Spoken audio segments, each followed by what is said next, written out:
Showtime! Yeah,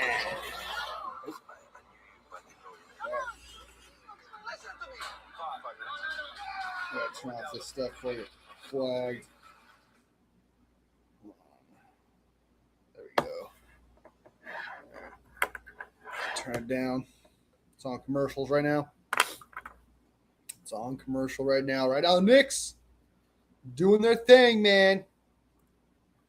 Doing their thing. Doing their thing. Right now, we got ads going. We got ads going. Excuse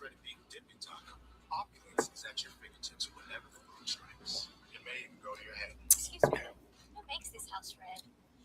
It's sublime. Oh shit! I'll be back. Yeah. Try Taco Bell's 5, 7, and 9 other lunch boxes.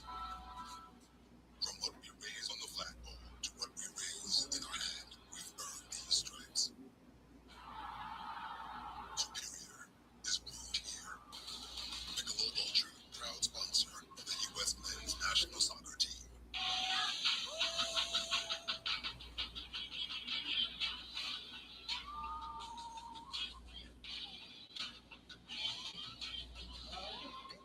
Best time, all the time. Come seek the Royal Caribbean. Long-lasting battery life. Play never runs out of power. Dell XPS.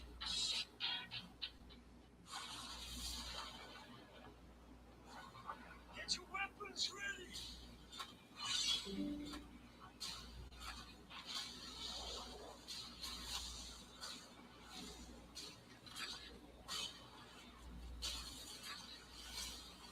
I got news, I got news. I got news, I got news. Let's go home. The Odyssey. Largest screens on sale tomorrow. Time for tonight's Domino's pregame. Time for tonight's Domino's pregame. Get your Domino's pregame today.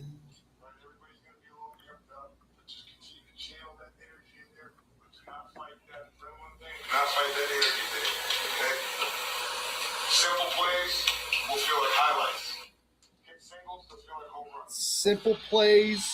39-year-old Mitch Johnson, only the second coach to lead That's the the way to Spurs go. the finals.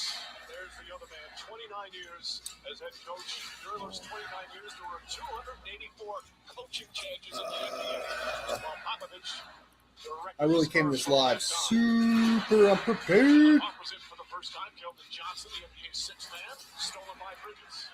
Second turnover for San Antonio. San Antonio make mistakes right off the bat. As Towns gets past Wembanyama, layup is good. You have to love that first. The Knicks play fast. That means the Spurs Knicks, hurry up. Double the points. set up, look at you, and execute their defense. Karl Anthony Towns attacks a closeout by Wemby. Vassell, Wembanyama, Josh Hart on him now. Double team, kicks it back out. Shot clock at 5. Castle can't get his long rebound. Brunson, but a whistle and a foul, and it's going to go against Josh Hart. I think it might go against Karl Anthony Towns. Because it. Okay. Oh, you see one? Well, no, it's now it's the other direction. Sorry guys, I'm not. If there's anybody in here, I'm Josh not. Hart was upset. He thought it was called on him. Make sure. They put number 3 out. And the foul. FBI most wanted. What's up, Juan? How you doing, man? Go Spurs. Seeing the Knicks win would be dope, but I really like Wemby. Also, F the Cleveland Browns. So it is Keldon Johnson, number 3 on the 100%, man. Fuck Cleveland Browns, bro. Brunson brings it up. That's going to be a fun matchup. Castle, a spectacular defender. I'm still processing that. Towns, nice fake. Goes right at Wemby. Goes in for it and turns it over. There comes Castle to go away. Harper goes right at Brunson. Lost the handle. I would say that I like Wemby. I do. I agree with you, man. I'm a fan of Wemby. I like what Wemby, like his vibe, man. He seems chill. I agree with you on the Wemby thing, man.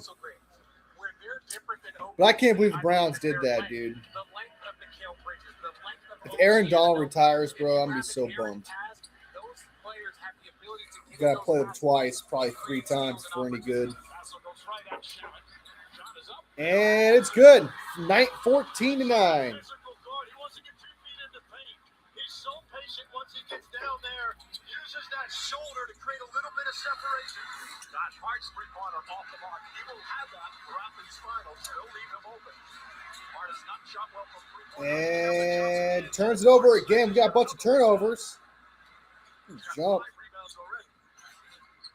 Richards lobs it up top. A lot of passing going on here. Johnson there, but Wemby lurking. Pass inside, deflected and stolen. Knicks with their first turnover. These two guys throwing us a trade for Thibodeau, Highsmith, Sweat, maybe Crosby, Nerds got to get somebody. I agree, man. They got to do something. And Josh Hart upset. Another whistle and a foul. That's going to be Foul already, man. Fouls are boring in basketball. Finish that, but again, so patient when he gets. Yeah, I Sweat. I think it's out of the question. He's going to be patient. Sometimes it'll be a step. I don't think Sweat's possible. Right there. He had the Highsmith, I wouldn't mind. Thibodeau, I wouldn't mind. Crosby, I wouldn't mind. But yeah, the 49ers got to do something. I mean, I'm not expecting to go out and get a guard, but they got to. They need to win. 49ers need to win right now. They have to get a win. And they're just not getting it. And I don't think they will. I think the 49ers are going in with this team. I don't think they're going to sign anybody. Maybe Joey Bosa. The only way they get a guard is if everyone tears their ACL, yeah. And then at that point, it'd just be whatever you can get, right? I can't imagine the team being any better at that point.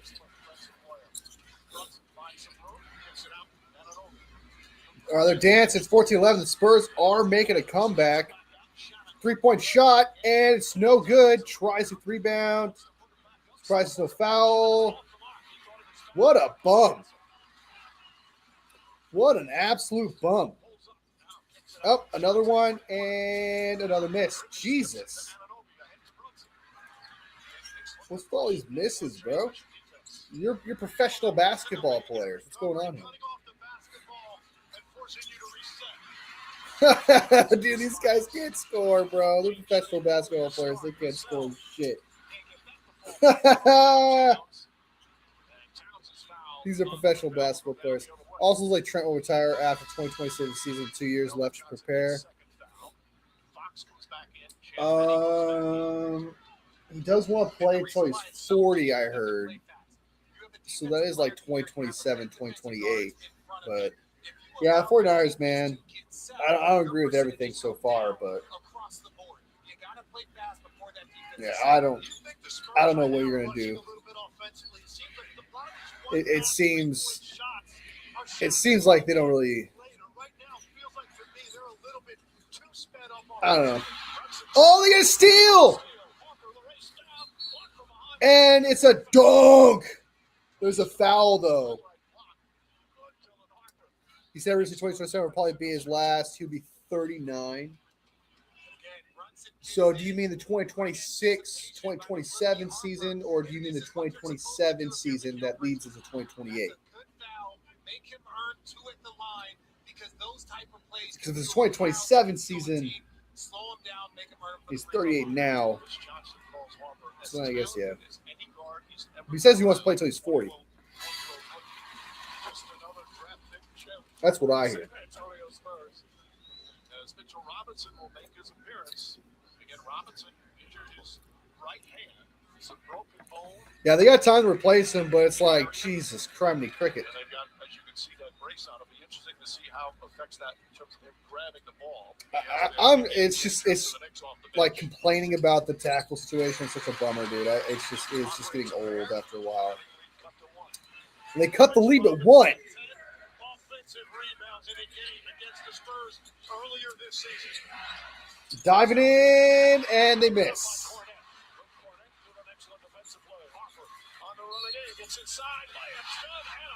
And a foul, too. I don't know what. I don't want to shit talking 49ers because they're like the fuel, that kind of fuel the fire. I don't really want to do that, but like, I genuinely never understood the philosophy of offensive line. I don't know what they're gonna do. They've always they went out. They had Joe Staley from the start. When they lost Joe Staley, we're gonna lose Joe Staley. They went out and got Trent Williams. Are they gonna do that again? Are they gonna go out there and get another Trent Williams? Go out there and get another great tackle to trade for somehow? Like, do they know something that we don't? Are they prepared to make those moves? Like, and that's why they're so comfortable with this. Because as a 49ers fan, man, on the outside looking in, it really feels like it's a wing it kind of thing when it comes to the offensive line. It just kind of seems like, hey, what?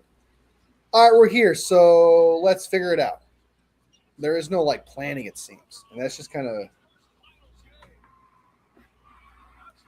But I mean, they did go out and get Trent Williams. So what says they're not going to go out and get another Trent Williams? You know. Well, I don't mean Trent Williams. I mean like a starting left tackle.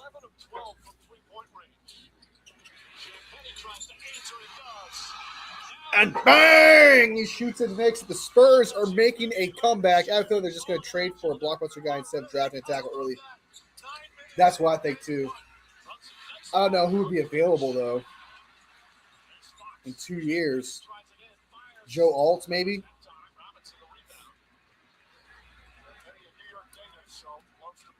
I doubt it, but you never know.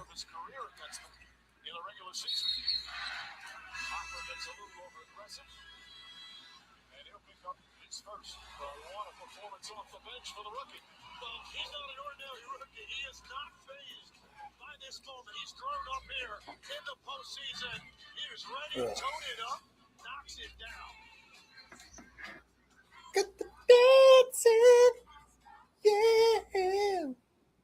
Got the dancing. Tear my vocal cords. Talking that high. Singing that high.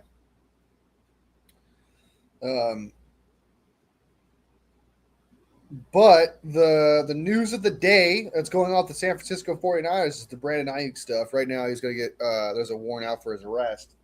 And recently, Brandon Ayuk decided to respond to that with him speeding on a track somewhere and saying they're just mad that I'm going fast. It's just, he hangs out with the wrong people, man. Brandon Ayuk just hangs out with the wrong people. It's 2 years from now. Some random will probably show up out of nowhere and be elite. I hope so. That'd be a dream. BA's at Atlanta racetrack. Yeah, he was on a trace track or something like that. It's just the dude's it's a fucking. It's so crazy thinking about the Brandon Ayuk saga and what's going on over there. Like, to just go from this beloved wide receiver, man, that people would defend to the end of time as a 49er, bro. To go from just absolutely love to just absolutely hate it for Brandon Ayuk is it's so dramatic, man, seeing that happen. So, and speaking of dramatic wide receivers, you also got freaking AJ Brown just being the happiest I have ever seen AJ Brown on a Patriot. AJ Brown is not Tennessee Brown or the other Brown either. Was it Eagles Brown? Okay. AJ Brown, Patriot AJ Brown is a different beast. Okay. He's somebody else. He's laughing, man. He's having a great time. His press conferences, he seems more professional. Like his body language, he's more engaged. Like AJ Brown, dude, just absolutely is just loving being a Patriot. It's freaking hilarious.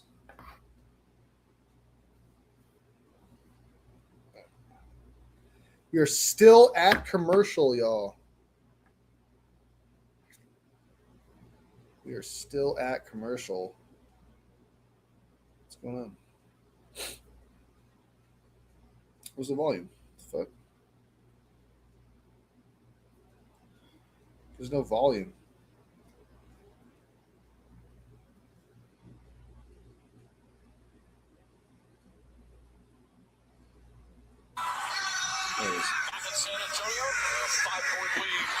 It hurts Jalen is that bad. I've always been a defender, but who knows? I wouldn't say that. I would. I mean, I always like the narrative on Herbst is absolutely hilarious. Going from being talked as a top 5 quarterback to just being like the 21st quarterback in some rankings is crazy. Okay, now some people just take it too far. But to be fair, hold on. To be fair, AJ Brown has dropped some gimmies, some balls that you would expect AJ Brown to catch. There's been moments like that. So a lot of his lost yards are also on him. I mean, I do remember that playoff game against us. That playoff game against us, man, AJ Brown dropped some gimmies, dude. AJ Brown dropped some gimmies in that playoff game.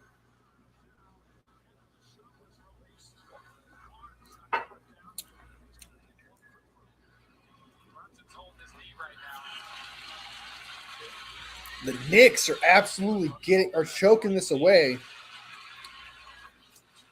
Don't act hurt, bro. We don't need that shit. First top 15-ish, probably. People forget how great Russian QB is. He's not a bum. Like, he's not a bum. Like, if I ever say that, I always mean that in a jokingly fashion, but I truly believe he's mid. Like, he's 15-ish, you know? And some people go way too far. Like, calm down, dude. He's not that. Oh, my God. The Knicks are choking, dude. Figure it out. There you go. And you missed. The Knicks are letting this game slip.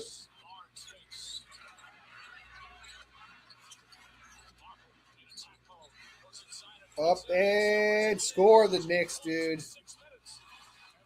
They had a good thing going, man. They had a good thing going.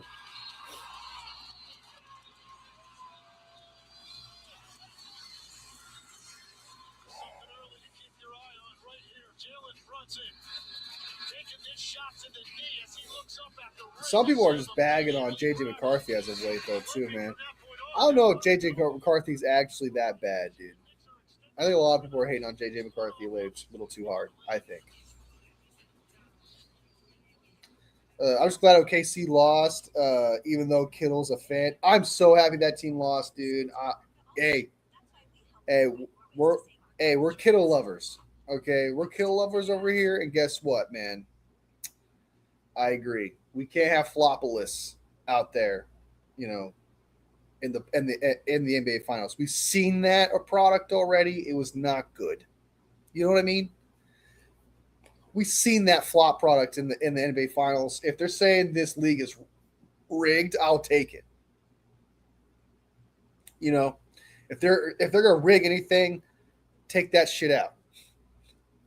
Okay, so these are the Chiefs Patriots of the league. Yeah, some on that level for sure.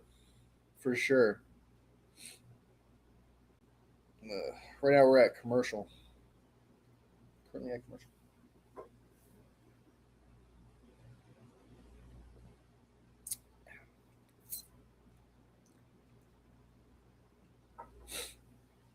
All right, and we're back. Their best player is out. It's over, dude. It's over. Their best player is out. Brunson, I think his name's Brunson. They got a basket. Cut the lead to 8. It's still on mute. Hey, man, turn your shit on. Turn it on. I'm watching on TikTok, guys. There you go. He figured it out. What's with Jalen Brunson? I don't know. Something wrong with his hamstring. Hopefully it's not. If he's out for the rest of the game, this game's over. Some extra minutes with Brunson back in the locker room. Shannon looking for Towns. And a foul on the entry pass. There's a foul. Karl Anthony Towns. Alvarado came off. He drew Wembanyama to him. It looked like at one point he was two defenders on the ball, and Cat was open. Champagny with great recognition to leave him at that point. Run back to Cat, close out before they could swing it for a three. Well, and what he did, what Cat's counter to that is that he takes it into the post. So whenever Wendy's guarding him, if they switch, take that small player into the post and be a playmaker from that position. Castle back in. Barnes sits down. Harper putting pressure on Alvarado. Finds Towns. Shot clock at 5. 4. Alvarado thought about it. Takes a shot. Has to step back high, arcing three, and rattles in and Oh, and he missed. halfway down. Fail. The other way. It's about a 2-second difference shot clock and game clock. Knicks do not have a foul to give here. Fox goes at Alvarado, gets into the paint, picks it up top. Castle. Where's Wemby at? Now he gets into the paint. Tough Get to Wemby, dude. can't get it. Rebound Oh my Towns. gosh, bro. I don't want to see anybody else shoot. Knicks got off to a hot I start. genuinely don't care. Like, I just want to see Wemby take shots, man. Part of a 20-3 run. Well, one of the headlines, of course, Jalen I don't know who's on the rest of the Spurs. I only know one Spurs player. first quarter complete. And I just want to see that one player shoot. If Connor Kelby starts, I will generally crash out. I hope to God Carlos takes his job. Hey, man, why are we hating on Connor Colby for? Is he solid, bro? Why are we hating on Connor Colby? Where did this come from, man? He could have got better. He could have got better. Salsa was invented when Puerto Ricans. Speaking of Carl Willis, I like that pick, by the way. I do not. I actually like that pick. I do. It was a bit of a reach, but it was 5th round. I don't give a crap. You know, it was 4th round, late 4th round, wherever it was, 5th round. I don't know what it is, but they went out and they got an offensive line, and that's what I care about. You know what I mean? They got a guy they believed in, they thought was worth the pick, so I'll take it, man. Some people were upset about that. They were like, oh my God, why are you taking offensive line? They took an offensive lineman. All right, they took a guy they believed in. That's what matters. Like, I'm so happy they took a guy just because it wasn't my guy. It wasn't my dude. It was their dude. But if he starts, that says a lot. If like, genuinely, it would have to go through Forrester and Kyle, and they both don't like rookie offensive linemen. So if Carver Willis actually starts, that would say a lot about Carver Willis. But he's got big shoes to fill, man. He's got to play next to Trent Williams while obviously having to block freaking Josh Sweat as of right now. I get he's guard, but there's stunts and stuff like that. So you deal with the D tackles. But sometimes you know the Rams are going to do stunts where Myles Garrett is going to go up against the guard. They're going to do things like that for sure. They're going to target the guard. Like, these teams, if they're smart, they would do stunts where they would target guard with like Myles Garrett, with Josh Sweat, with Braden Fisk. I'm missing a bunch of other dudes too, pass rushers in this league. So I didn't like the Willis pick at first, but he's winning me over. Reminds me of Chubby Kittle. Great personality, Chubby Kittle. That's hilarious. Hey man, hey. If he works out, he works out, man. I'm going to be open-minded to it.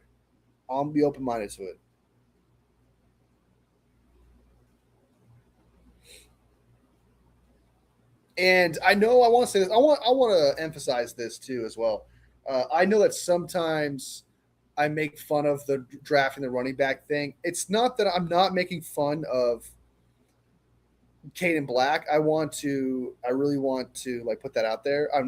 I don't think Caden Black's black. I liked Caden Black in the draft. He was actually one of my running backs in the draft. He was on my draft list for the 49ers. But the only problem I have is where we took him. That is it. I had Black on my list. I just hate where we took him. It just drives me nuts. Connor Colby is a new Nick Sakel. Hopefully better. Hopefully better. Hopefully better. Your captain, Jalen Brunson, back in the locker room. But I like the black pick. Height. I still don't see it, man, guys. I don't. Is there? I still don't see the height. I don't. I call me a hater. Maybe I have my bias glasses on. Maybe I have my hater glasses on. But I saw him. I don't like it. And that's probably like the one, and it's kind of weird that I'm hating on that pick because like that's the pick that everyone actually likes is the Romello Height pick, and it's like the one pick player wise I'm most down on. I'm open player wise to Deshaun Stribling, to Cam Black, to Carver Willis, all these other guys, but for some reason Romello Height, I have Grant Cohn glasses on. Okay, I don't know why. When I look at him, like I know I'm looking for flaws. You know what I mean? Like I know I'm looking for flaws. Like look at those hips. Those hips are tight. Okay, those hips are tight, dude. Height's got some tight hips. Like I'm looking for shit. You know, not giving him a fair chance whatsoever, dude. Papa J in the house. What's up, Wolfie? Wolfpack in the voice of the girl from Poltergeist. We're back. I can't do it. That's the highest I can go. We're back. I can't do it. Oh my god, that's literally where that shit stops. I shouldn't even sing though. That shit's bad for my sinuses. All right. There we go. Thought about a play. Now drives on Fox. Alvarado to McBride. Bang! And they get the shot. We're going for the Knicks. Who do you got, Papa J? Who do you got? I got the Knicks. I miss you too, man. Glad you're here, dude.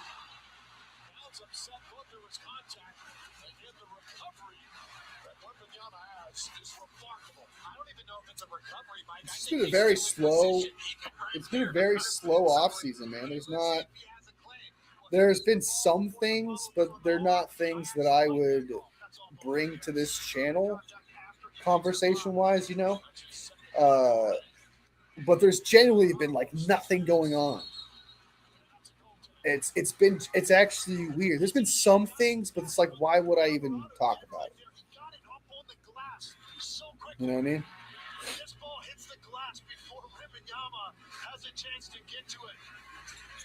We signed Austin Davis. Like that's one thing, you know.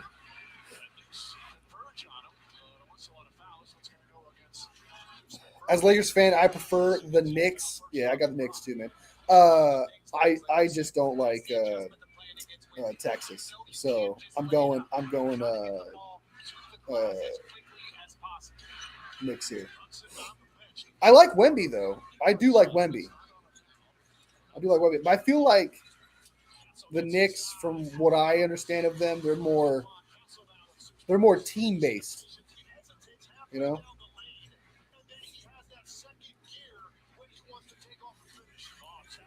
Oh, I forgot. Crazy Juice in the house. It's been a while gone live. I actually forgot my own thing. Ashton Davis, I'm all calling out. He's going to be a starter. I'm calling it here. That's saying a lot, dude. I don't know if he'll be a starter. I do like his speed and his athleticism, though. Jair Brown's going to be the starter, bro. Watch. Like, your expectations are literally going to be like Sigel and Mustafa. I promise you, though, for some reason this is going to happen.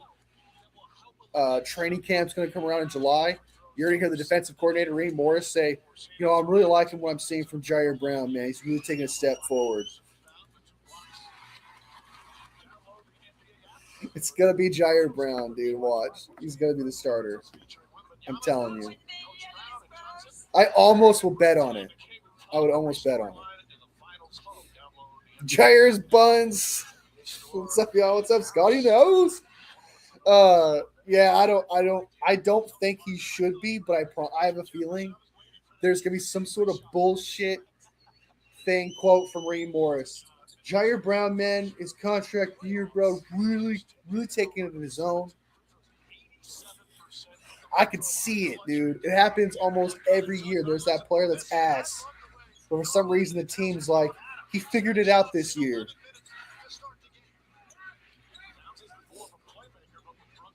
It happens all the time. You missed! The Knicks are making a comeback. They're fighting back. Spurs try to take a quick shot, miss, and they turn the ball over immediately. Ashton Davis, our fastest safety, unlike a bum-ass Brown. He's a good run defender and slightly better in coverage. I think he's a white Siegel, but maybe better. Oh, that'd be awesome. I like that because I like Siegel. I think it should be Siegel, Mustafa, and Ashton Davis. My fear is, though, another turnover for – hold on. He's too afraid to shoot. Takes a shot and misses. Siegel can be victim to the sophomore season. 49ers tend to be very susceptible to sophomore slumps, it seems.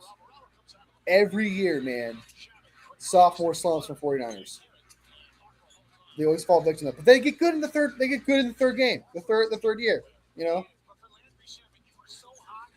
the sophomore slumps, man, for 49ers is always, for some reason, it's real.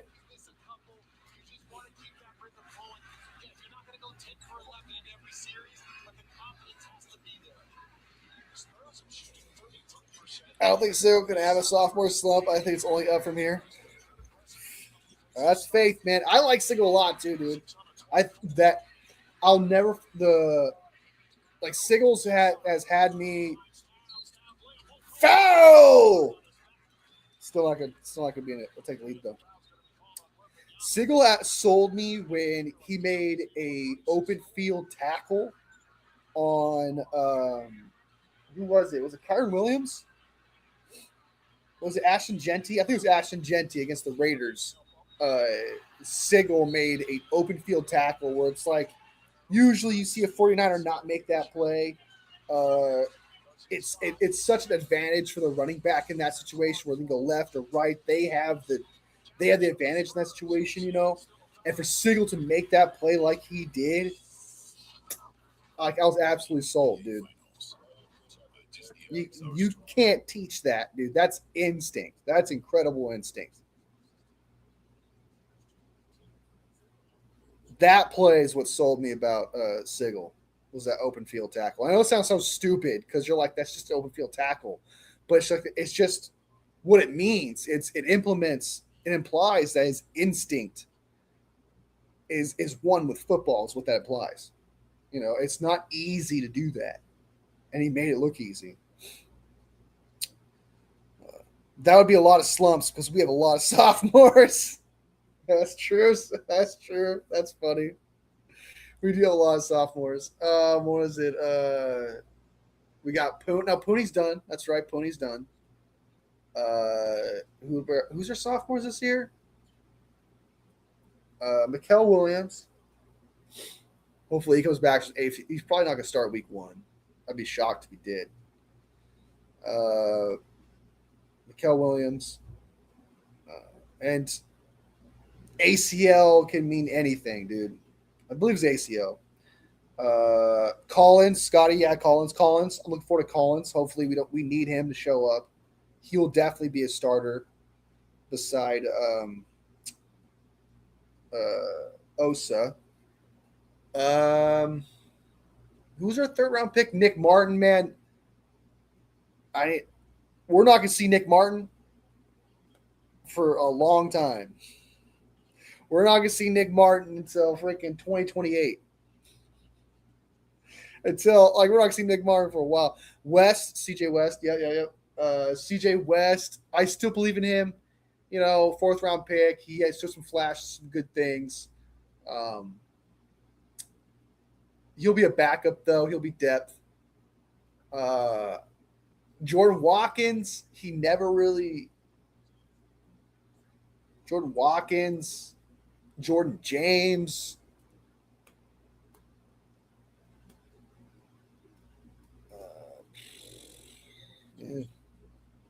Kirk Rourke.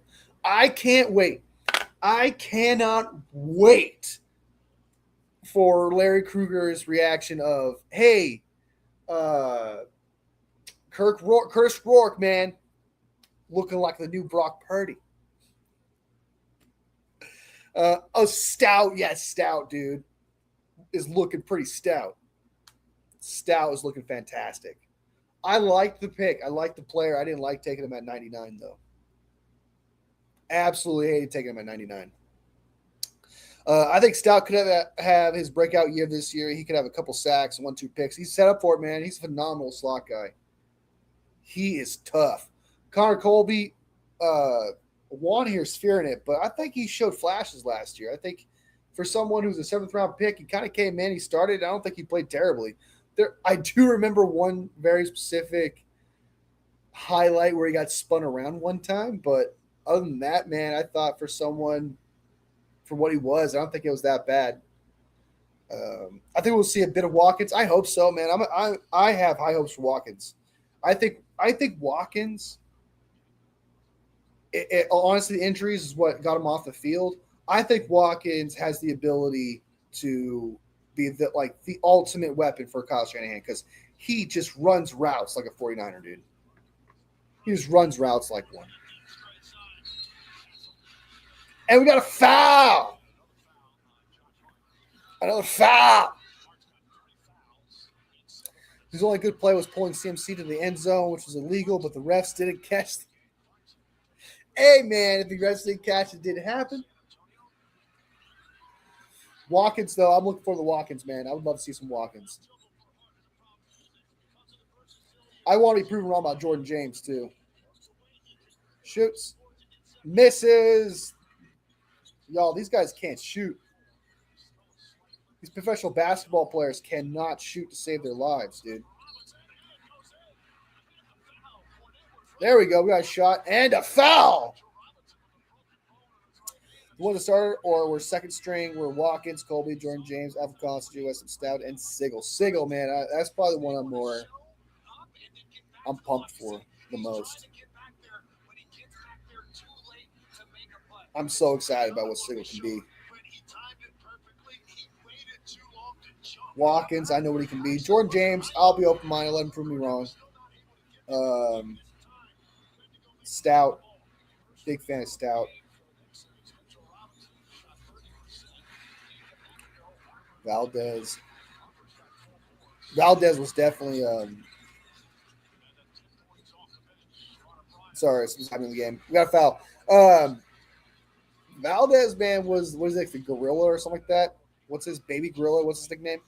Derek Canteen. A lot of people talked about him as a corner. He didn't do much. I haven't seen much of him. Larry bragged about him. Junior Burgeon was probably like the biggest disappointment, though.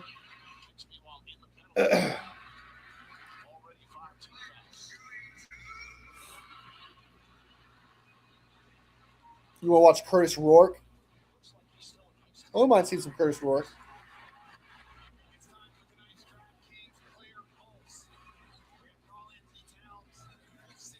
If Curtis Rourke is good, we can trade Mac Jones.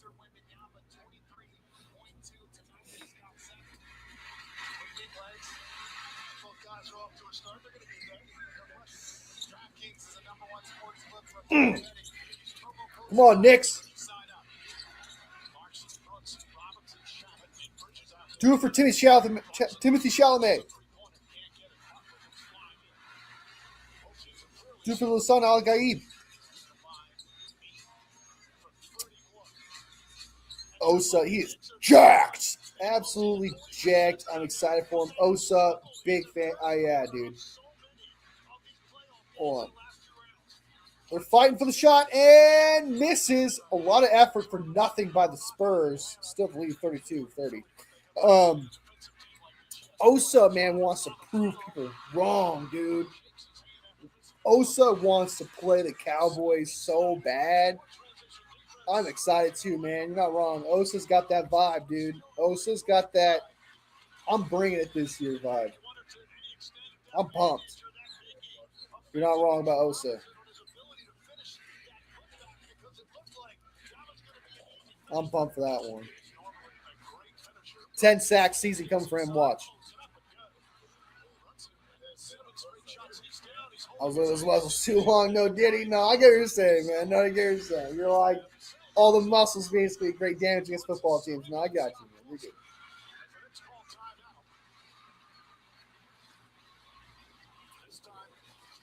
They're trying to fight in basketball. You can't do that shit.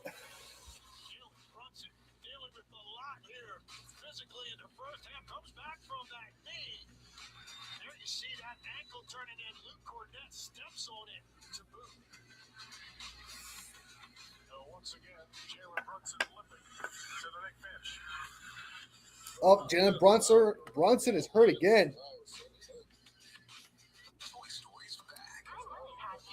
It's the same shit, dude. It's the same shit as last year. We lost, what's his name? Halliburton. Now we're losing Brunson. Spurs are going to win. I'm pretty sure versus Maddie got traded. Oh, yes, dude. 100%. Some people are saying, oh, he's from Ohio. He doesn't care. It's like, I don't think that's how that works, man. I don't think that's how that works. Going to the Browns, dude. I would be so pissed. He's got. I tell you what, though, he has an opportunity to prove people wrong. It's kind of like for Verse. It's like, what the hell did I do, man? I was repping this town, right? Like, everything was going right for Jared Verse, dude. Like, I guarantee he's one of the, like, you ever see those jokes where they're like, hey, man, you got, we just traded for Myles Garrett. Who did they trade for? Who did they trade for?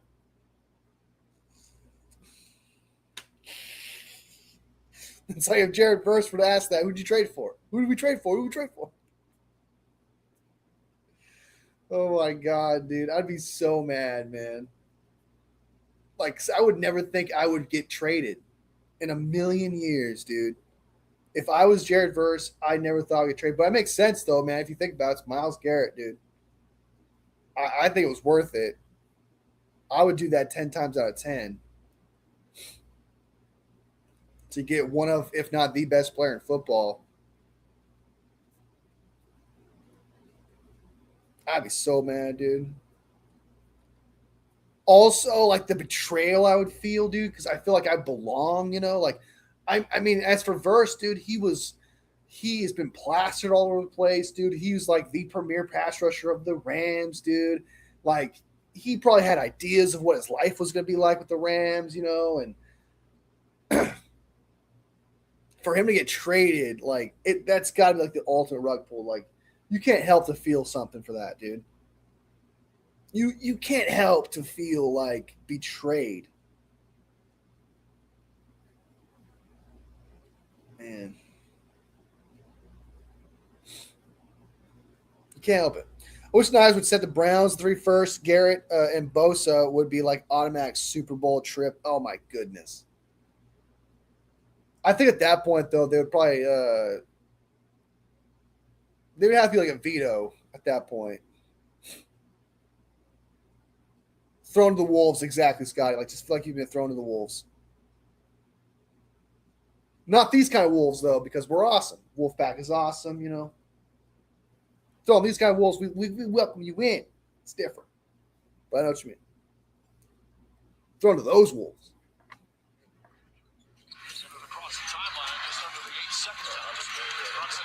Brunson.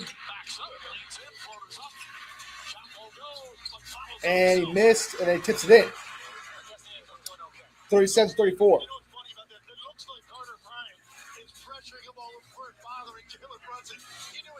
Where's Wemby at, man? I haven't seen shit from that guy.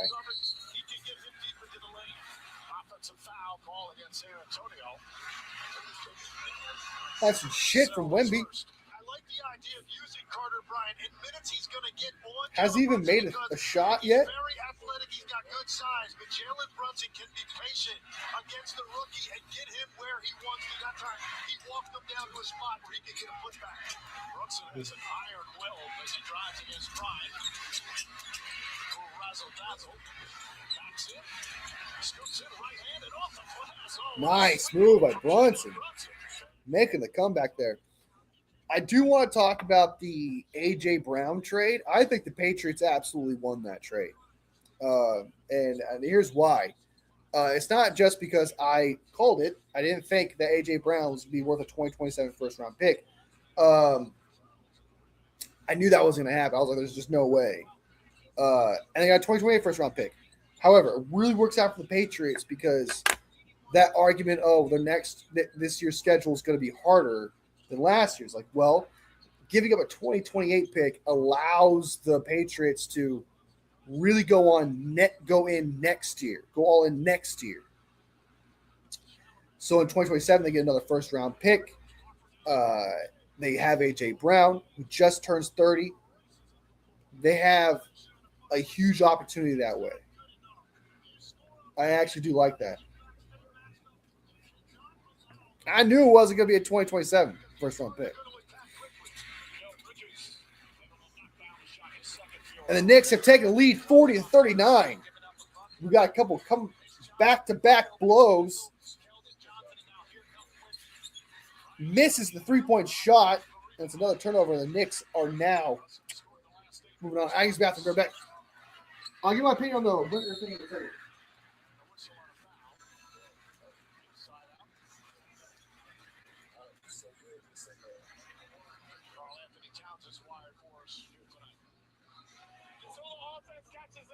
We got to keep playing defense this way. This will win us the game. Our offense will always catch up and get a game one in Cleveland. We'll be fine. I like it. That's the right message. Absolutely. Like you mentioned it, they were off to a slow start in that first half, down 22 with 7 minutes to go. They relied on their defense to get back in it. Jackson, let's go Knicks. Bad matchup in trenches. Even Wembanyama might not have been able to get that one. Too high. 7 turnovers for the Knicks, 5 for San Antonio. Towns getting the rest. Robinson is in 7 minutes, 5 rebounds, and a bucket. The Knicks turn it around here in the second quarter.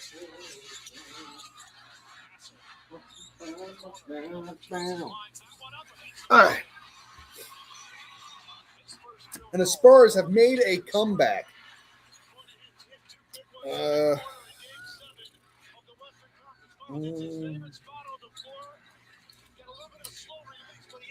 What do you all think of the Dante Whitner thing? I hate Jair because he's a bum, but I thought Whitner went too far. I actually think the Eagles might miss the playoffs. Depends on how good the Cowboys are, but I can see it. I can see the Eagles missing it too. I agree. Whitner is a douche. Whitner was pretty good, but he's acting like he was Troy Polamalu or something. Chill. From my understanding, is that Brown was reaching out to him for advice, but Whitner took advantage of it and hung him out to dry. He's just using the opportunity to make himself relevant and try to land a deal with Fox Sports ESPN. Winner wants to be the next Grant Cohn. He publicized Brown and he criticized Demi and Brock the other day. Yeah, he's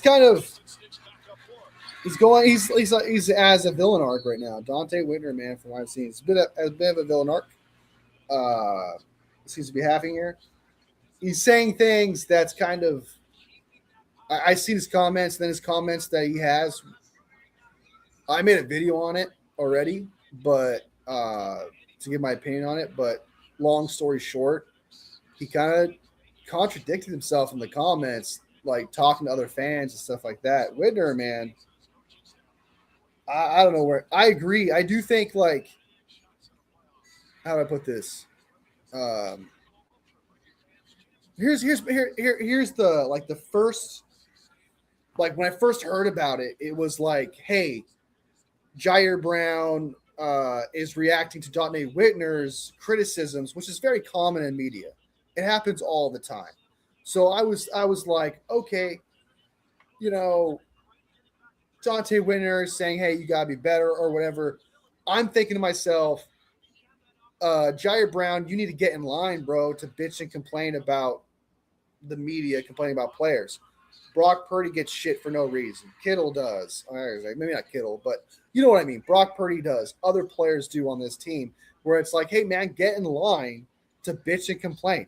You're like the fifth or sixth player that would have any right to throw a stone.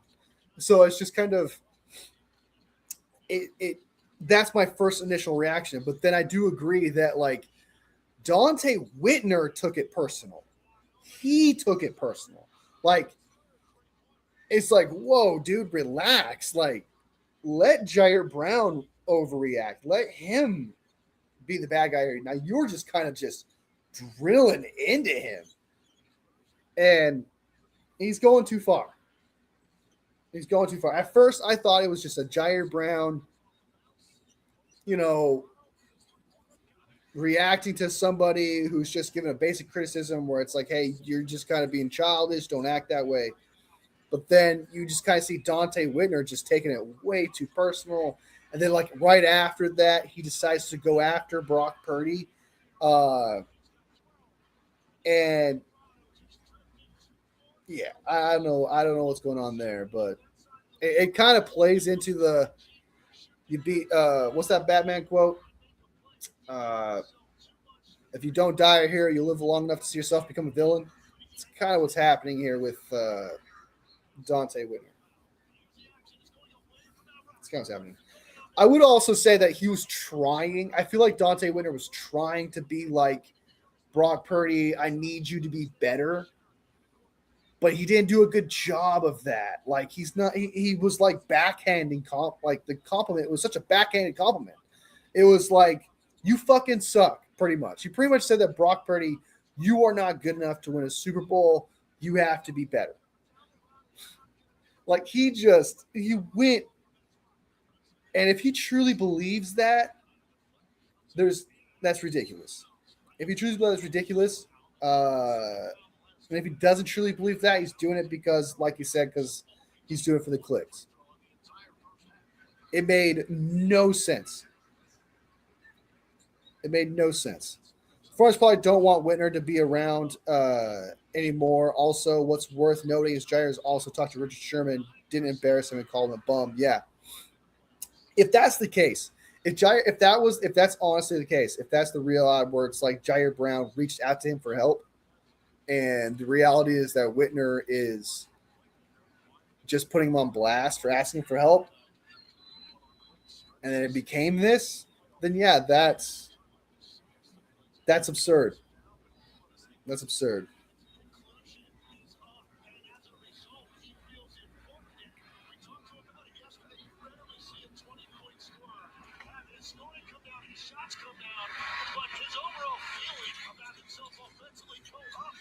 And the Knicks up 50-48.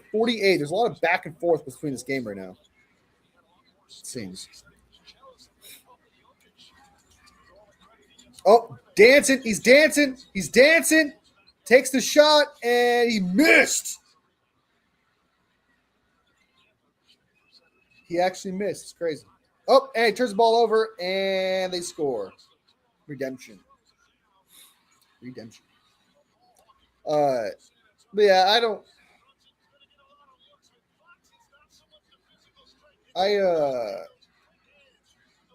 care too much about what Dante Whitner thinks though. Like, I never really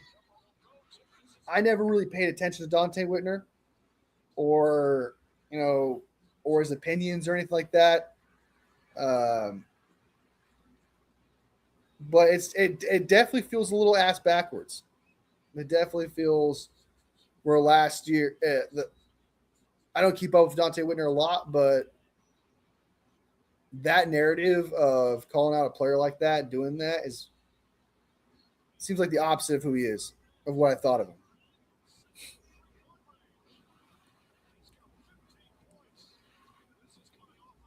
The Spurs are moving, and Jalen Brunson is bitching to the refs. And that's the end of the first half. The Spurs are up 55-48 with the last-minute shot. The Knicks do not look like they're going to win this. This looks like a Spurs. So far, the Spurs look like they're the ones right now. Jar was a little delusional, though. He said he thought he was a Pro Bowl caliber in my eyes. He was barely started. That's what I'm saying. Like, there was some things where, like, he was saying some shit where it's like, dude, you're not this guy, right? If Whitner just kind of came out and said, hey, you got to be better, blah, blah, even if through the form of Brown came to him and then Whitner decided to take advantage of that, that's still not cool regardless of how Jair Brown responds. That's not cool. But like but two people can be bad in a situation where I feel like Jair Brown was like lying to himself and got too defensive as well, where it's like someone like Brock Purdy and other players who are leaders on the 49ers have more of a right to lash out or, bring it to the team that as an issue. Like you are not a captain on this team. You don't have the right to come out here and start doing that. But we've established that Dante Whitner is kind of going too far with it. It's kind of going too far with it.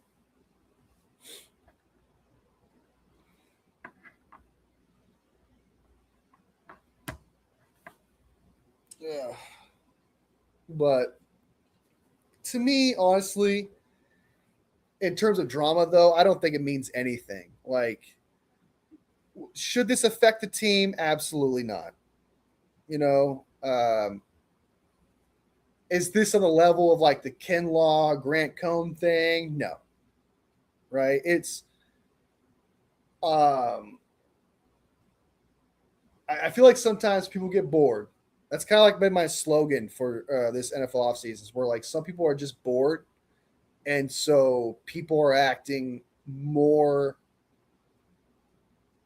out of whack than usual, right? Because they're just so bored. They're just trying to like make something out of nothing because they got nothing going on. And I think that Whitner is probably falling into that, and so is Jair Brown.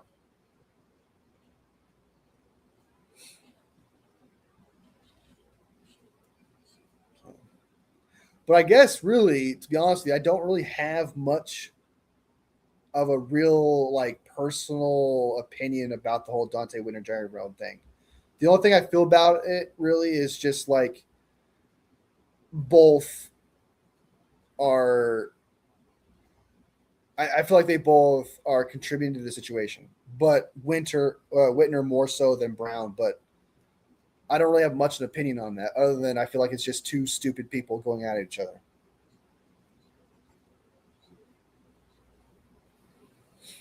So unless it was like one of my captains, like this was Brock Purdy or George Kittle, then yeah, I'd probably like, I'd probably care a little bit more. I want Jair to sound. I just don't think he will. Ashton's 5 interception in season incoming. I mean, I did like him in Madden. Ashton Davis in Madden was fantastic. I love me some Ashton Davis in Madden. He was fast. I believe he was like 6'2", 6'1", or something. I don't know. He was a 23-year-old, I believe, at the time when I in like Madden 22 or some shit. But I know he played for the Jets, and that was it. So, but I do like Ashton Davis' potential, just because I liked him in Madden. That's it. So. I don't know where to start. Is it the Champagne first half? Because I know that what we want to talk about, or what we thought we'd talk about, is Brunson. He picked off Mahomes one time. He got 3 picks of solid catching in 2023. Probably should have gone to Titans then, man. Why is he wide open? There's no reason to be leaving him wide open. But the one thing that shocked me, I thought it'd be an easy advantage for the Knicks. The Spurs can't guard the pick and roll. When they run the pick and roll with Cat, they get something good every time. You can't guard the pick and roll? Isn't that the most basic shit? Isn't the pick and roll like the most basic basketball play? Pretty sure. hope that Bronson think it's all right. I'm pretty sure. But every single I think the time Spurs are going to win this game, though, guys. with Karl-Anthony Towns, he gets I think the Spurs highlights presented by Kia 1 second. are going to win this game. I want the Knicks, but I think the Spurs are going to win. He would never go after Kittle. That would be a career suicide for a sports broadcaster for sure, dude. I agree with you there, Papa J. He's built himself a fortress for sure. Kittle is protected. I would say probably the most protected players right now are probably Kittle, Fred, Brock, sort of, because Winter did go after Brock, and he has gotten some backlash for that. So a little bit of Brock, but like bona fide, like true backlash players would be someone like Kittle, Fred. I'm trying to think of another player you would go at that people would take. I don't think people would freak out CMC. I think people would, but not to that degree. I think Fred and Kittle are like the only two players that are untouchable. Like you can't criticize them at all. I think those are the only two players. I guess Mike Evans right now. I guess technically Mike Evans. I can't think of anyone who dislikes Kittle genuinely. Yeah, it's true. I can't think of anyone. It's true. I know some people do like Kittle because of, like, for example, the Dallas Cowboys thing. You know, the F Dallas Cowboys thing. But that makes sense. You know, but like, yeah, Kittle just gets around with everyone, man. Voice just cracks. Kittle's the man. Kittle's that guy. So.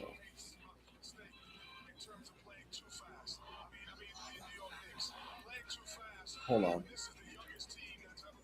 What's this? What is this?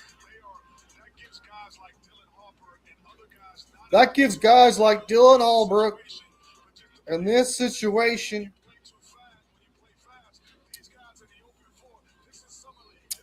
Question, guys. I got a question for you. Is Russell Wilson a Hall of Famer? And I think he is. I think he's a Hall of Famer.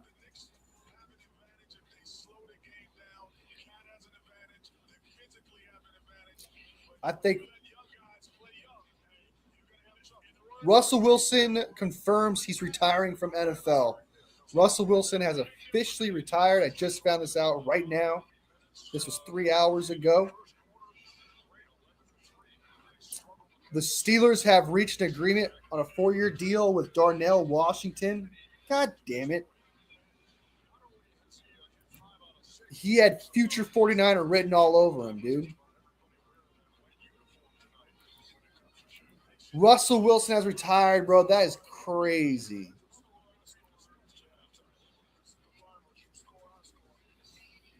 That's crazy, man.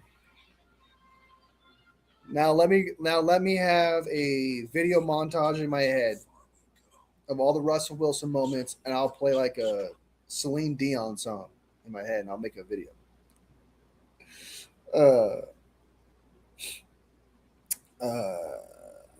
Russell Wilson, he's terrified the Niners for a good while. Yeah, dude. I think damn about time. Yeah, I think it's about time he retires, man. Like he was as a Seahawk, man, those years with Kaepernick, those Kaepernick years, Legion of Boom years, man, he was a phenomenal quarterback. He did phenomenal things. He was magical, dude. Like, I can't tell you how often that dude should have just been tackled, how often that dude should have just not made a play.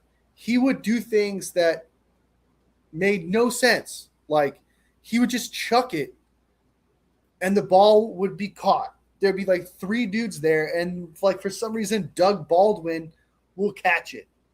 Like the dude threw miracle balls, and it happened all the time. But it was as if like the moment he went to the Broncos, he lost all of his magic. His magic was just sucked from him, dude. Like he was a terror. he was good. And I think he's a Hall of Famer. I think what he did with the Legion, I think the Legion of Boom helped. I think Legion of Boom helped a lot. But I've seen enough Russell Wilson games to tell you, dude, he did do some shit. He made some miracle plays. He did some things, you know, you never saw. Like, I will never forget.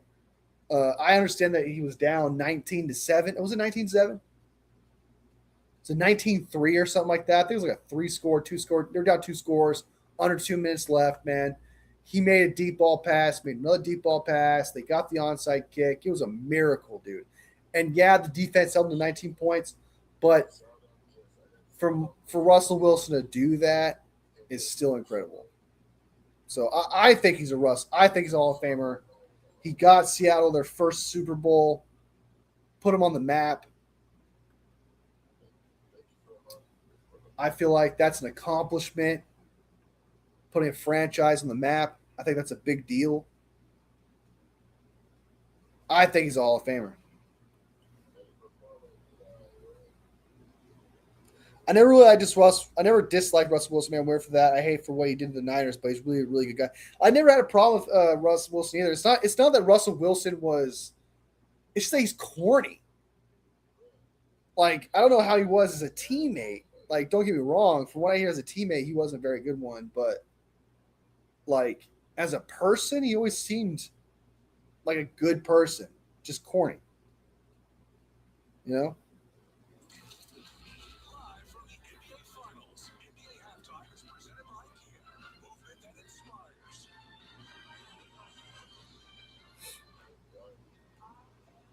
Only guy is Geno, honestly, annoying ass bitch. Geno Smith. I don't like Geno Smith either. I know I don't like that quote, dude. That quote drives me crazy. The I ain't right back. That makes no sense, dude. That makes no sense. It wrote me off. I didn't write back. It doesn't make any sense to me. It doesn't make any sense.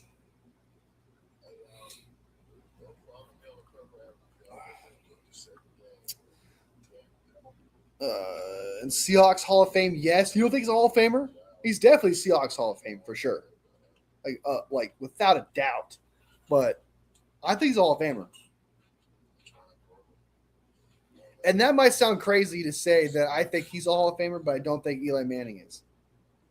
You know? That's interesting. Not first ballot. I do think Eli Manning is a Hall of Famer, just not first ballot Hall of Famer. That's what I think. I think Eli Manning's a Hall of Famer, just not first ballot. You heard how he's a teammate by the Legion of Boom. Yeah, a lot of Legion of Boom guys said that he was just not that dude. And Lynch. I don't think I've genuinely never heard any teammate speak glowingly of Russell Wilson ever. I don't think I can't think of one. I don't think he's an NFL Hall of Famer. No, I'm alone there. Eli was generally carried throughout his entire career. He has phenomenal plays, though. Eli Manning does have some iconic plays. In the playoffs, no less. Super Bowl, no less. And he beat the GOAT twice. I don't know. I think it's a good enough resume to be a Hall of Famer at some point. I think he's got a good enough resume. He got super lucky. Like, against us 49ers, I know I sound like a bitter 49ers fan. I sound like an absolute bitter 49ers fan when I say this, but I truly do believe this. He got freaking fracking lucky against us to go on the Super Bowl to face the Patriots. Again, he got super lucky with the Kyle Williams bullshit. All right. That was a free 14 points, 10 points to win the game. Like, the 49ers should have won that game. And if it was, like, truly, it was just Kyle Williams. So like, there was some luck involved for sure. I know what you mean. Like, QBs don't play each other. I know that's technically a really good argument, but it's like the you can say that. You know, it's the fact that you can say that is what feels powerful about it. Is what feels Like when I beat the GOAT twice in the Super Bowl. Like there's just something about being able to say that. I know like technically QB battle, and you're not wrong. Like you're not wrong, but like to be able to say that is powerful, I think. But I do agree. You could be like the QBs don't play each other, you know. But I could still say I beat the GOAT twice if I was Eli Manning.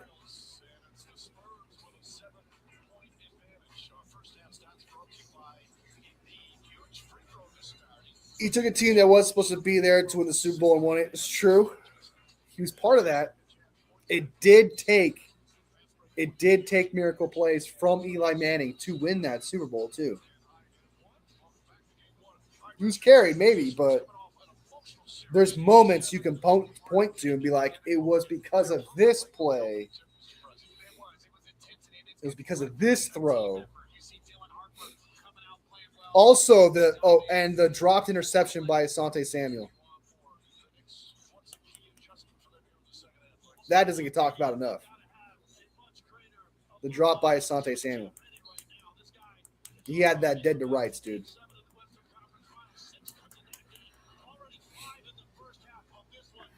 All right, we're back.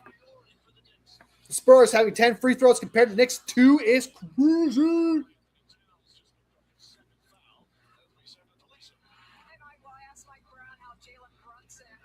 He says foul weird. He says foul like this. Like that's a foul. Same thing could be said about other QBs. Like what? Iconic moments? Or are you talking about iconic moments? Or are you talking about beating the GOAT twice?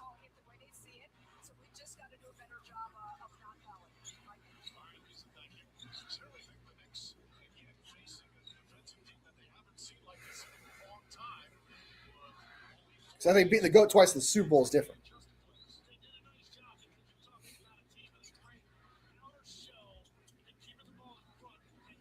Wide open shot. Missed. Man, these are professional basketball players, bro, missing wide open shots. Wemby just loses the ball. Miracle moments? Like who? Who are missing that the Hall of Fame? And again, it's accumulation of things. It's not just that one stat alone, right? So I'm not just saying, oh, you have to have just miracle moments. Like it's to add to the argument of a Hall of Fame. It's not the definitive, reason why he's in the Hall of Fame.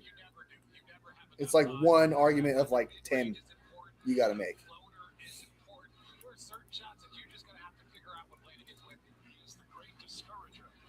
Like Aaron Rodgers got miracle moments. He's got a ton of those. I can admit that. Brady's got it. Joe Montana's got it. I'm trying to think of a bat. I really don't know that many. Jaden Daniels got one. He's got one.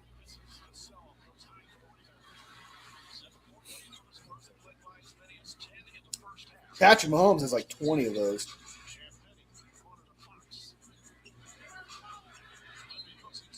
And foul. Foul. Absolute foul. We own Rodgers. He said he'd make the Niners regret not drafting him. That one great never came.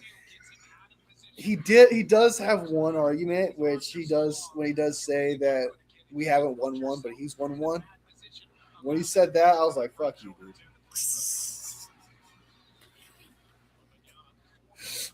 When he said that, I was like, "Fuck you, dude." Although I would have definitely liked him over Alex Smith. Yes, definitely. I'd rather have drafted Aaron Rodgers over Alex Smith. I liked what Alex Smith became. Like, he became a good quarterback. Just took like 5 years. About 5 or 6 years. And Jim Harbaugh, obviously.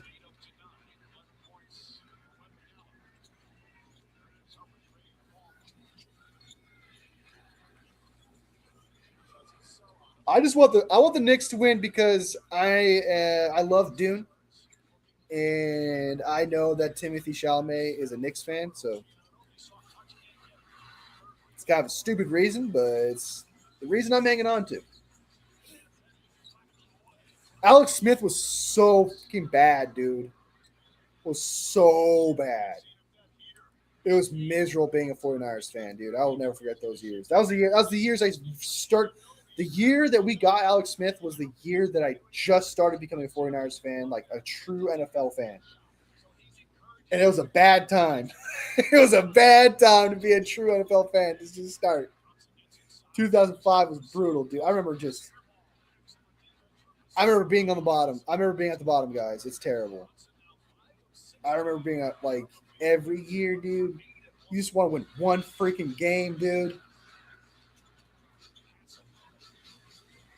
And winning the games always kind of felt hollow because you know the next one it's not going to happen.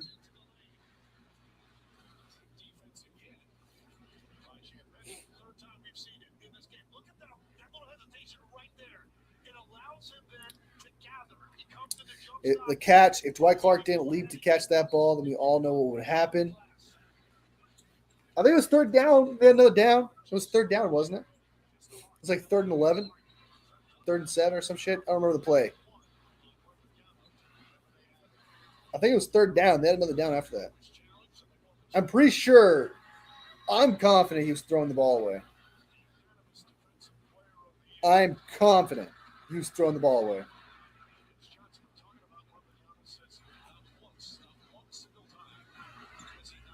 And also Joe Montana not being able to admit it kind of makes me feel like he was trying to throw the ball away.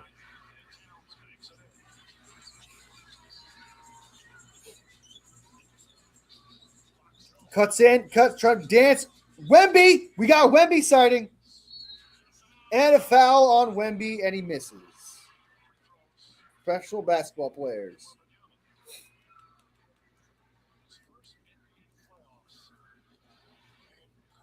Yeah, but it was under a minute. Yeah, they would have to get it on 4th down for sure. It was, yeah. Dwight Clark, man, started a legacy, man. Started the 49ers as we know it today. Joe Montana was part of that. It's definitely the most iconic. I would say it's probably the most iconic 49ers moment of all time. And it's not even a Super Bowl moment. Dwight Clark catching that football, dude. It's not even a Super Bowl moment. Is like the greatest moment in Super Bowl in 49ers history because it just started everything for the 49ers. I wonder if that's how Chiefs fans feel about the Wasps play in the Super Bowl. I wonder if they feel like that started the legacy for them. Or if they have a different game like that. I wonder. Yeah, Clark was awesome, dude. Him and John Taylor were absolutely phenomenal. Was John Taylor his name? He was so good. It was something Taylor. I think it was John Taylor. I think it was his name. He was so good, dude.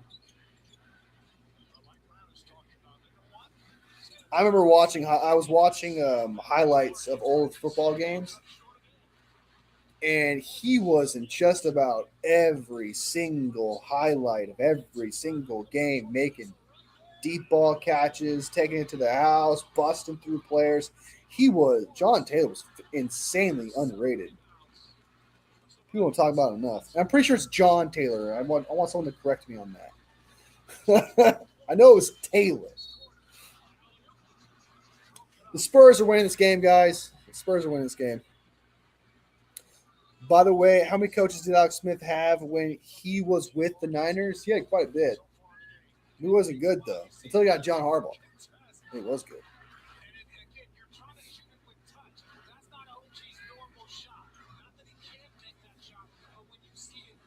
John Harbaugh spoke into his ears. Take this playbook. You will now become good at your job. And then boom, Alex Smith was magically good at his job. If Greenlaw wouldn't have gotten hurt in the Super Bowl, BA's catch in the NFC Championship would have been the play that started it all. That play was crazy. God, that Super Bowl pisses me off, dude. Like, everything possible going wrong, dude. From every player. Dude. From Debo, Ayuk. Well, I guess Ayuk's not getting the ball. The O-line, CMC. Like, everyone was working together to not win that game, dude. To not win that Super Bowl. The entire team was, except for Brock Purdy. I know that sounds like I'm sounding like a Brock Purdy glazer here, but I feel like Brock Purdy is like the only bright spot in that Super Bowl. I can't think of anybody else on the top of my head. Well, it's Juwan Jennings. There's Juwan Jennings. I thought Juwan Jennings did his thing. Brock Purdy, Juwan Jennings. I think everyone else just did not. Just didn't show up. Space Monkey in the house. Ayuk wasn't necessarily bad. It was the fact that he just wasn't getting the ball was bad. And I don't blame Brock for that. Yeah, everyone just sold, dude. It was so weird. It was like a collaborative effort to lose that Super Bowl. It was a collaborative effort, dude. It was a collaborative effort. We were up 10-0. All they had to do was fair catch the freaking special teams catch thing, and everything would have changed from there. We would have the ball. They don't get the free touchdown pretty much. Or a field goal. I think they got a field goal there, which changed everything. Just the collaborative effort to lose that Super Bowl, it bothers me. Don't forget we had to practice in the pissing rain on sponge during practice week leading up to the Super Bowl. Yeah. It was just so much wrong with that Super Bowl. That's like the only thing I ever critique George Kittle on is in the Super Bowl, dude, why were you – I know he thought the play was over, but I'll never get over George Kittle just shit-talking with the enemy instead of paying attention to the play. It's the Super Bowl, man. That image is – I still have the image embedded in my brain. I still see the play in my head. I still see the play of CMC's down, a bunch of players going on there. You have one player, Kittle is looking the other way. He's pointing at the player, while the other player's like doing this. And like I still have the image in my head. I have the image of the ball hitting the player's leg on the special teams thing in my head.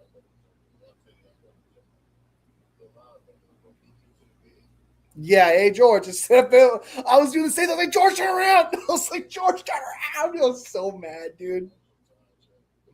Oh, I'll never forget that, dude. But yeah, other than that, though, George is usually he's on it, on his P's and Q's. And there's not much to critique about George. I would say that's like the only time I have ever been like, freaking George Kittle, dude, why? I think it's the only time it's ever happened.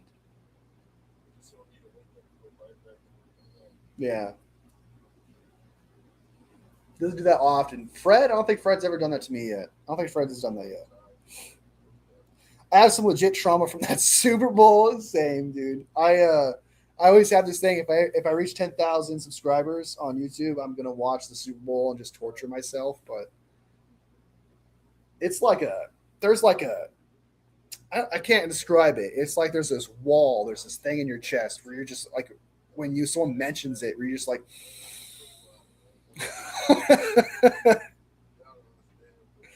oh my god.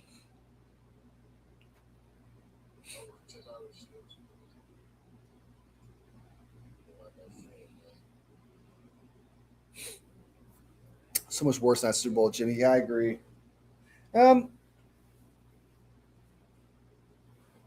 I would say I take that back. I don't know if I agree with that. I think Jimmy Garoppolo's Super Bowl probably hurt more.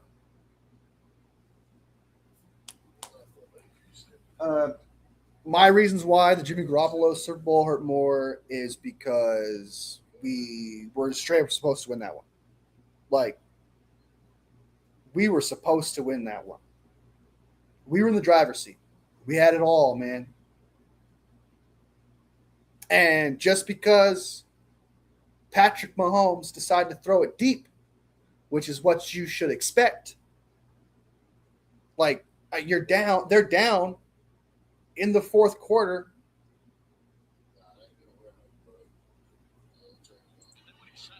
Like, I don't understand how you don't know they're going to throw it deep. That you have no time left.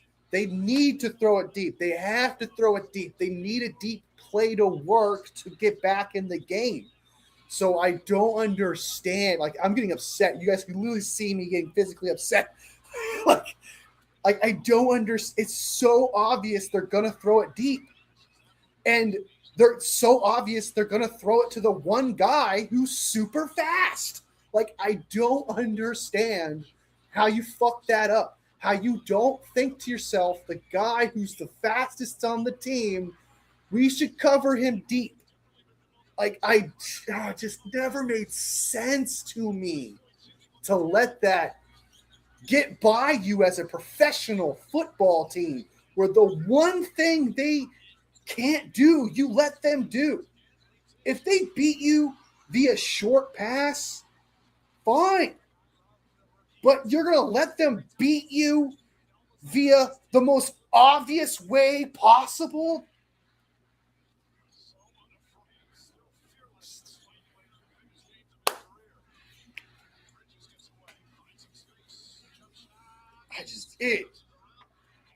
Losing the Super Bowl in overtime still hurts. It sucks, but we lost in the Super Bowl in overtime.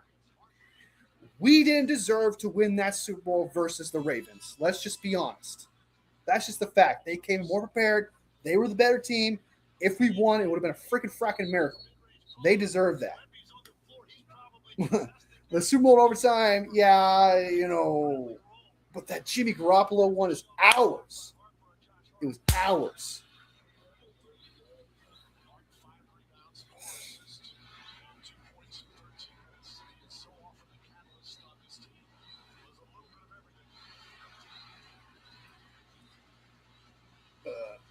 Yeah, if I can hinge on other teams like that were better than the Chiefs that year, like I think it was they went through the gauntlet, man. The Chiefs earned that Super Bowl, man. They went through the gauntlet. I believe they went through Allen.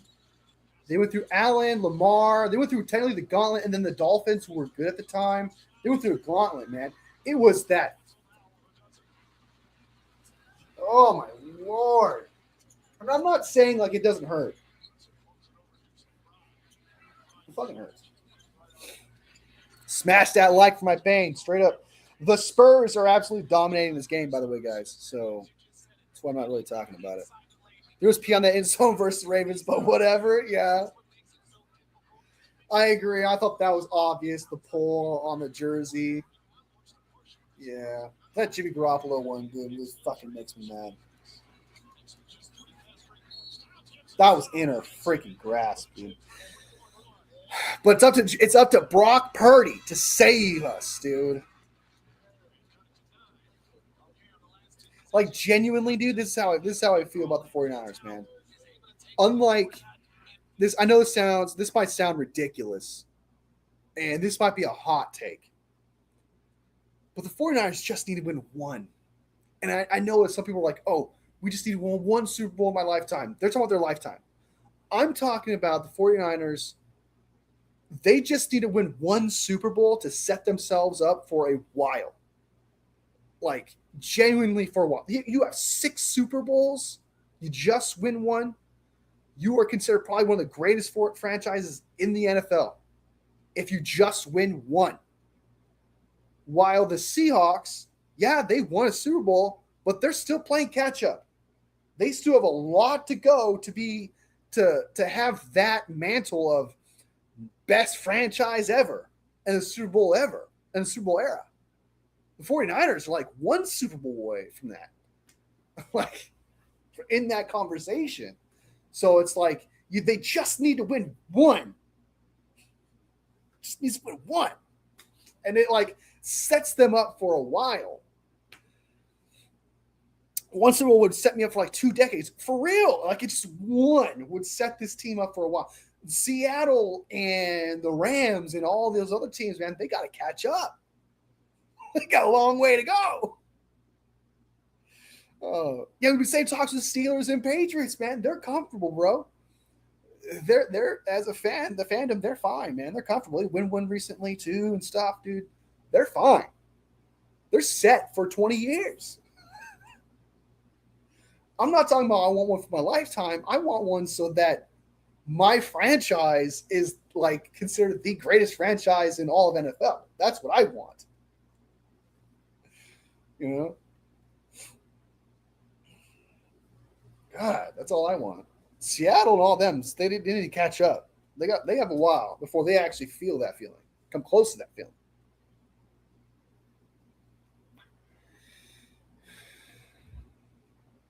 One win, man. Just one fucking Super Bowl, dude. But what sucks is like I like what the Rams are doing, man. What the Rams are doing, man, Les Snead knows how to go all in. I would definitely say that for sure. Like to do what he's doing, man, to not draft anybody in the first round, to maneuver the way they are in their picks, and come out and you still have like you have Myles Garrett, Fisk, Landman showing up. He's doing his thing. I think they drafted a linebacker. Could be wrong. They have 2 number 1 corners that they stole from the Chiefs. I think they got another safety. I could be wrong. I don't remember that top of my head. That defense, dude. That Rams defense. That Rams team hinges on Matthew Stafford. If Matthew Stafford is out during the playoffs at any moment, it's over, dude, for the Rams. Unless Ty Simpson figures it out, but I don't trust Ty Simpson to figure it out year one. So that pick is still useless.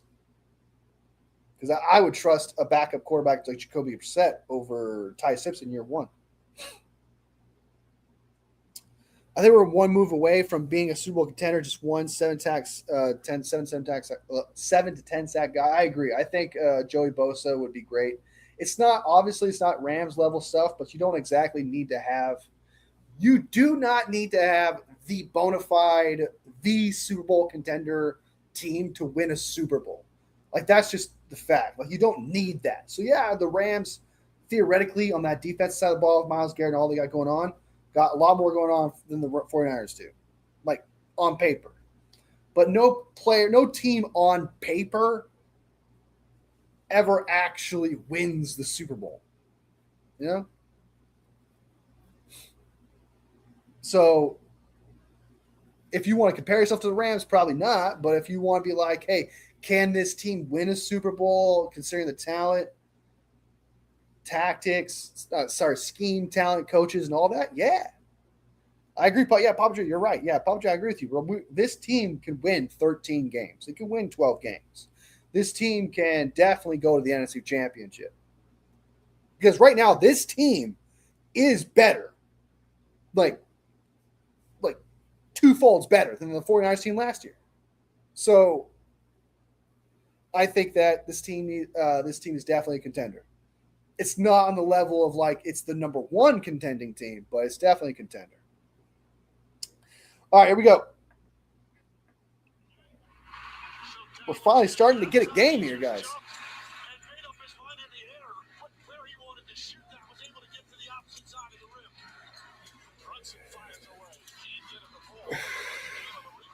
You don't think we're a contender at all? You don't think we're a contender? We need to do one more pass rusher? I mean, if we lost a pass rusher, that would be concerning, but I don't know. Like if we lost one, yeah, probably. Be concerning. I would prefer to go with some Joey Bosa. I would be a lot happier with that line. I genuinely don't understand what's holding that up. I know the 49ers will be $11 million over the cap next year, but they got $70 million in rollover.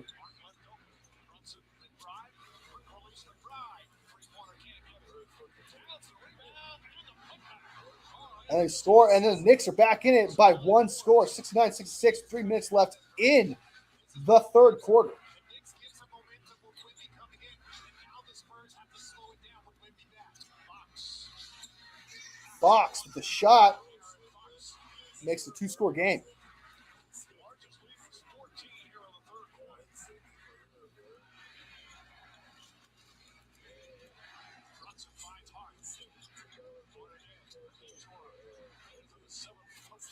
Look at that defense by the Spurs, man. Wide open shot. And he misses. Oh, a foul and a score.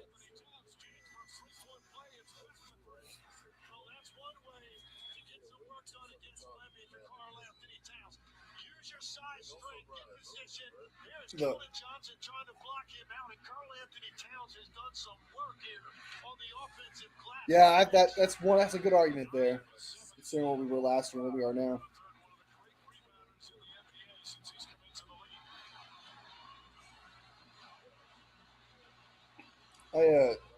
I do think this 49ers team's got it.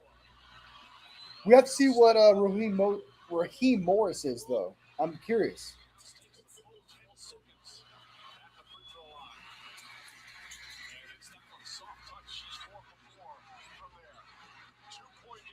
The 49ers got like 5 offensive linemen. One of them's got to be a good guard, hopefully. Raheem Morris. Hopefully his scheme works, man. This team can only go as far as him. And I mean that in the sense that with all these defensive players that we got and stuff like that, you're expecting them to do some damage. And this team is not going to win a Super Bowl if he's just a mid defensive coordinator.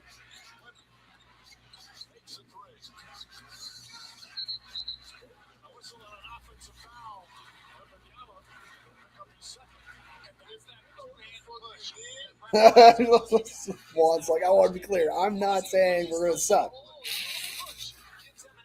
You got to need a schedule, though. Yeah, this schedule is tough, though. That's not wrong. We are doing a lot of traveling. You know? But 49ers are no out of all the teams, 49ers are one of them that, like, has a lot of experience with traveling.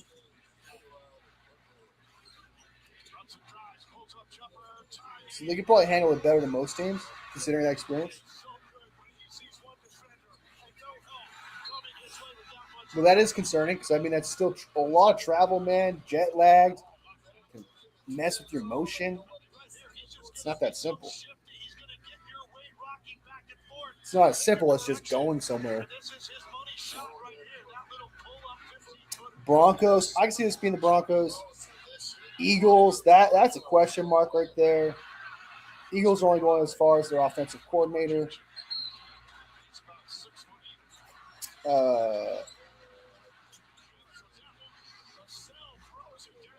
We were tied 73-71 with 1 minute left in the third quarter. Cowboys, we can beat the Cowboys. Chiefs, that was tough. I want to see us beat the Chiefs at least once. That'd be great. Chargers, I can see us beating the Chargers. Cardinals, that's a W. We could beat the Seahawks when we're healthy. The Rams one's what's concerning me. I think we could beat the Hawks healthy.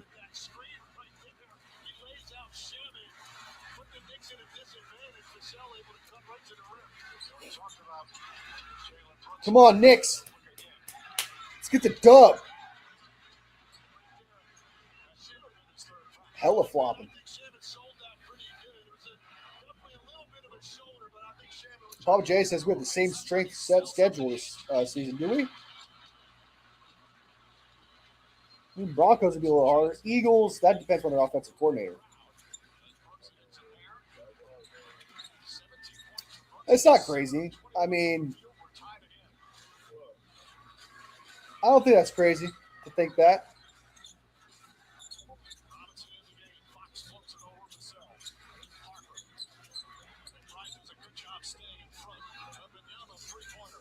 it just comes off a little haterish because you're a 49ers fan and you're saying that. But I mean, for a team that wasn't expected to go to the Super Bowl, and I'm not trying. I'm really not trying to discredit the win of the Super Bowl because they won the Super Bowl. They deserve credit for that.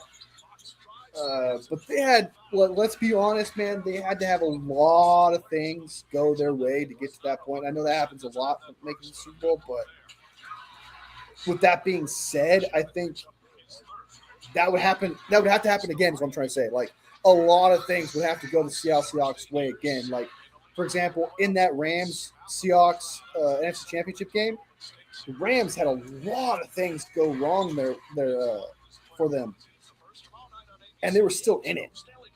Like, imagine like one or two of those things didn't go wrong for the Rams, they would have won. The Seahawks beat the 49ers when they had absolutely barely anything to work with, and that was about it. And then they had to play the Patriots, who, so there's so many question marks. There's so many things to look at where you're skeptical about their run and what they did. They won the Super Bowl. You can't take that away from them, but it sounds so haterish, like I'm drinking the hater juice. But like, from an honest standpoint, so many things went right for the Seahawks.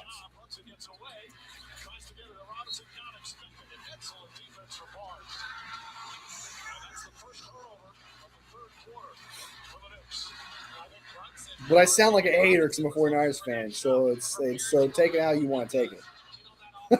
But that's truly how I feel.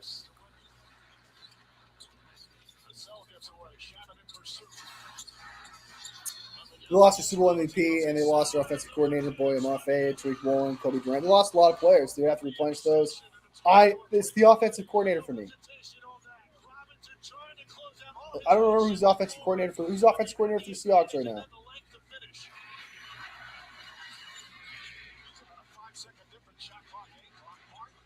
Come on, Knicks. And he made it! Bang! Good shot.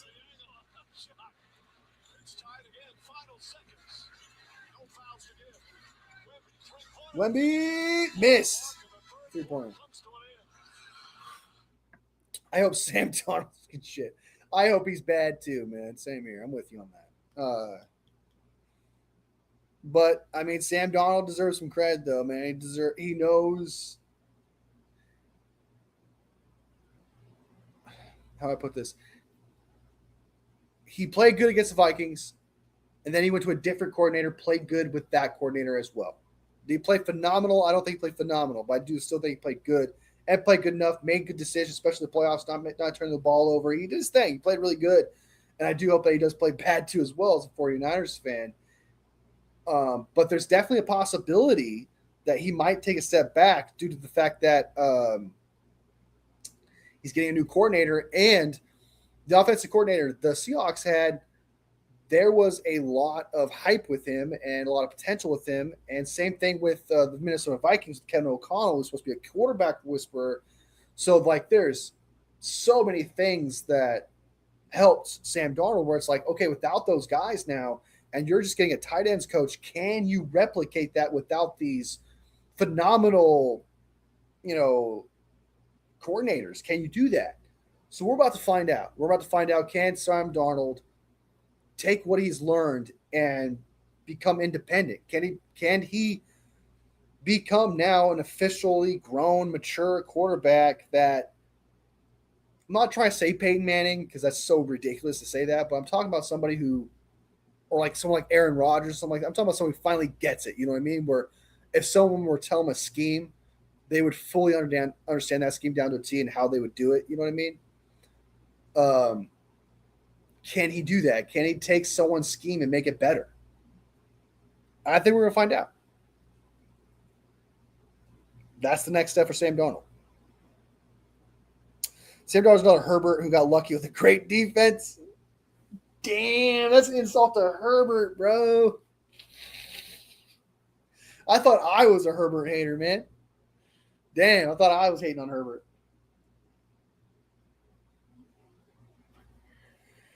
What's up, girl? What's up? You want a stick? Huh? Or crackers? I'm gonna get my dog some treats. I'll be right back. crackers? All in the back.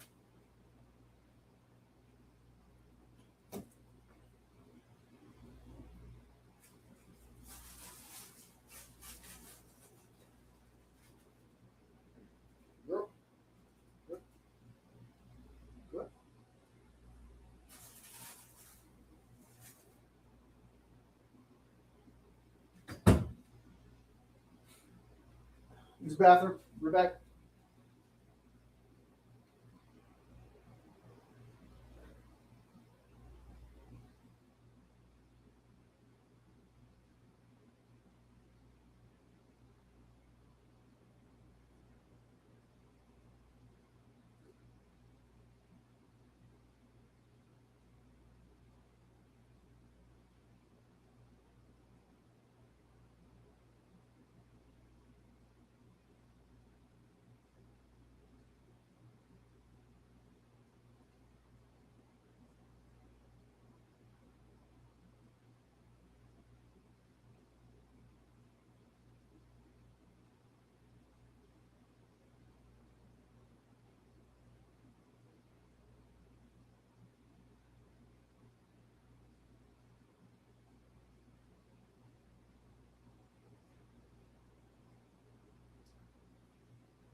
All right, I'm back.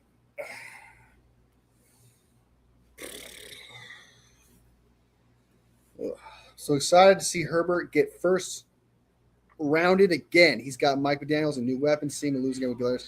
He's got so much, dude. He has so much assists going for himself right now. Dude. He's got a good offensive line with Alt and Slater coming back. I believe they upgraded their interior as well. You got two solid running backs. You got weapons now, wide receivers. I don't Chargers don't have much to complain about. Herbert is he's overrated. I'm with you, Papa J. I'm with you. Some people go too far, but like I've been on the Herbert hater train for a while.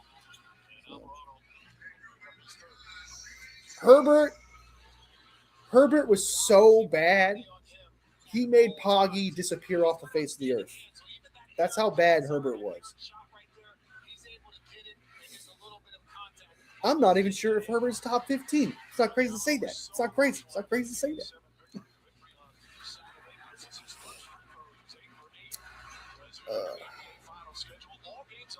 Especially because Jesse's part of Grant Cohn's inner circle is such a big Justin Herbert fanboy. Yeah, he is too. Doesn't make any sense to me. Grant Cohn's over there built a freaking empire over there. And they're all the enemy.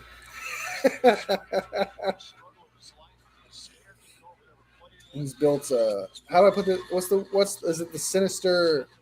What's the team?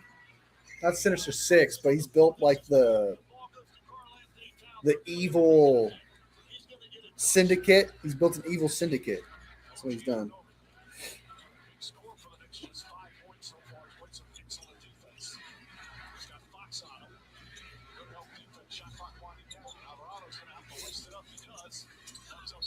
They're all the enemy, like it's some Viking clan, yeah, dude.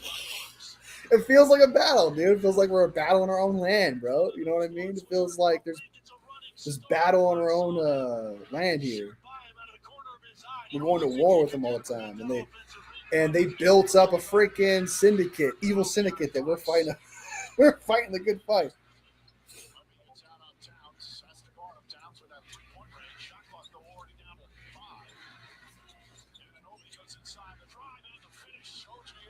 There we go, Knicks. They're figuring out. Knicks figured it out, man. I like the coach guy, though. I like him, too. He's chill. He doesn't seem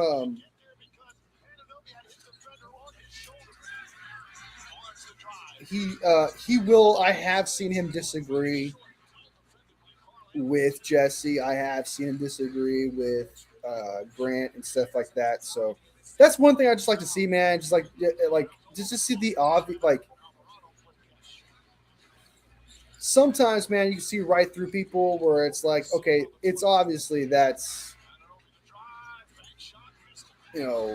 for clicks, or hey, that's for the rage bait, or that's because I personally don't like this person. Sometimes it's like, for example, coach, you can tell, like, I honestly think this player is good.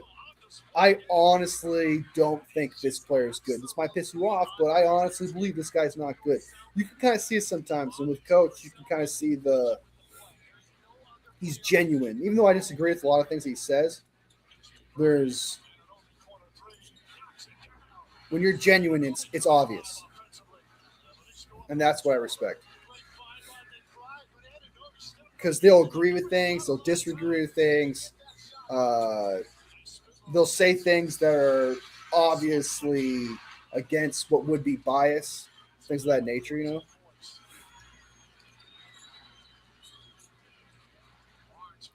I've seen Coach lose on Grant after he said Mac was better than Purdy. You should. Damn straight, someone should.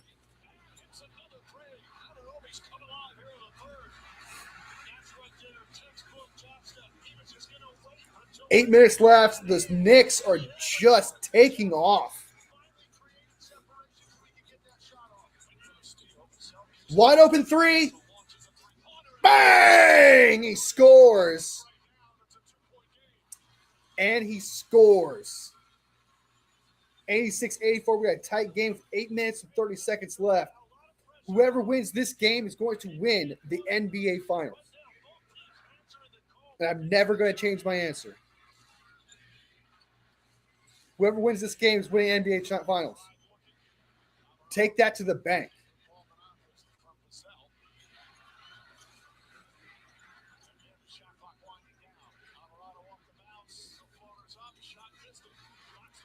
Take that to the bank.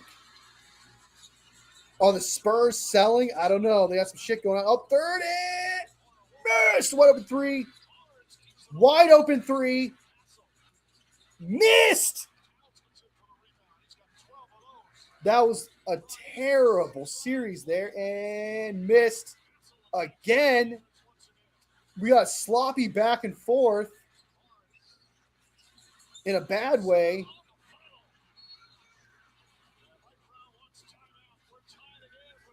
Tied 86-86.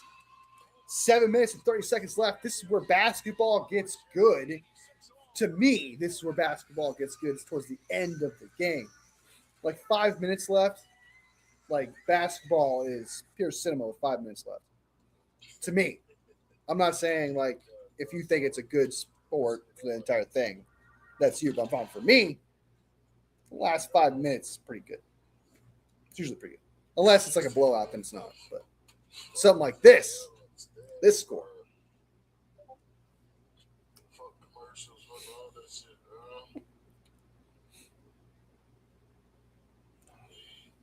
Oh, and by the way, guys, I tried figuring out the Twitch thing. I was able to make a Twitch account.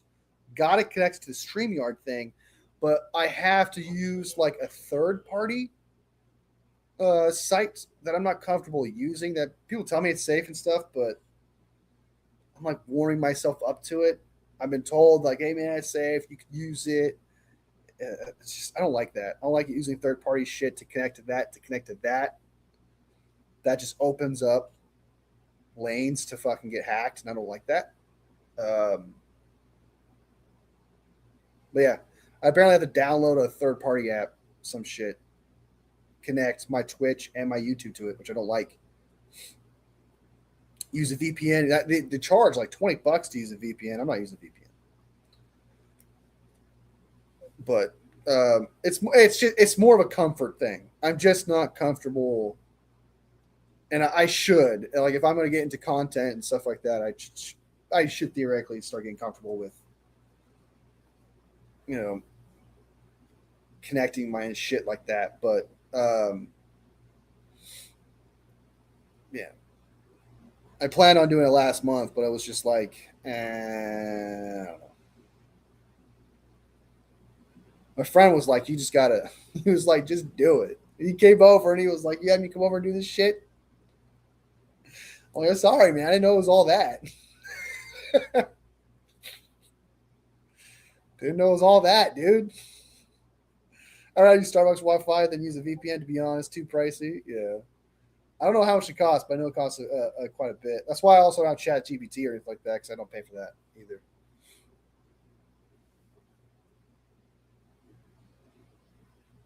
But I do want to play video games. Like that sounds really cool, being able to play video games. But I'll be very picky, choosy about the games I pick. I don't want to pick games where like things slow. Like for example, I don't know how someone can play like Crimson Desert or Fallout. You know, I don't know how you could play that live on stream and people will be fun because you're doing boring shit. Sometimes when you're playing an RPG, man, you're doing boring shit. You're logging, you're cooking, you're hunting for food and stuff like that. You're doing boring shit. You're going back and forth because you need to get this supply and stuff. Like I don't understand the appeal of watching someone play an RPG like like that. So it has to be quick, entertaining. Yeah, so like first person shooters, I can understand that because it's high octane, things are quickly happening. Football, sports, I understand for sports stuff, but like when you're playing like Skyrim or something, this dude's just walking down a dirt trail. This guy's deciding whether or not he wants to buy this sword or this sword. So I really want the game to be right. I want it to be the right game too. Watching you play Fortnite would be funny. I played Fortnite one time, dude. And I could not. It's too goofy to me, and that was dumb of me to do that because it turned out to be one of the biggest games ever. Fortnite, when it first came out, I played it and I hated that game. I thought it was stupid. I went back and played PUBG. I hated that game. And it turned out to be like the best game of all time. Like I'm going to PUBG. It's definitely made for young people. Yeah, it's true. But older people also play it too as well. It's kind of like a Roblox without the pedos.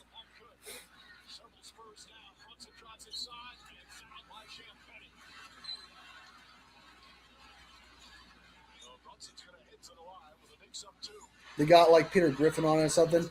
Yeah, dude. They got a bunch of shit. All the skin stuff. You gotta like the skins. I've never been a skins guy. I've never cared about the drip of my character.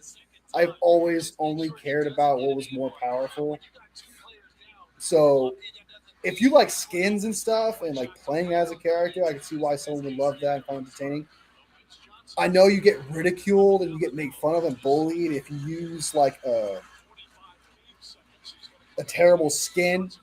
So like if I use like the basic skin of the Fortnite, I would get laughed at, bullied and stuff. So I know they take it seriously. Fortnite players do, but I don't care for skins. The last time I played Fortnite was to buy a skin I liked. That's what seems people do a lot. They're like, "Hey, I can play as Iron Man. I can play as Eminem. I can do this. Play as Travis Scott."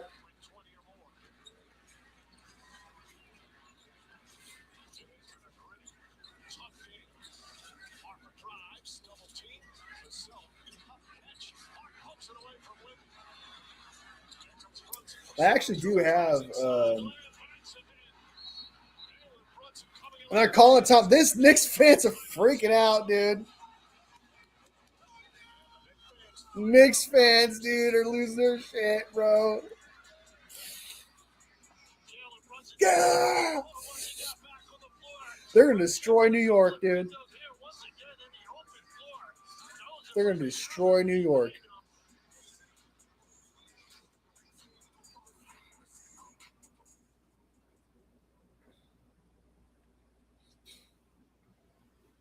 I think the last, I actually do have a video of me playing. I don't know if you guys care about this or not. Back a long time ago. This video must be old. It's got to be like 17, 18 years old or some shit. There's a video on YouTube of me My friend Mousepox and Tactical Native and a couple other players of mine. I used to have a Bad Company. I used to be the best player at Bad Company 2.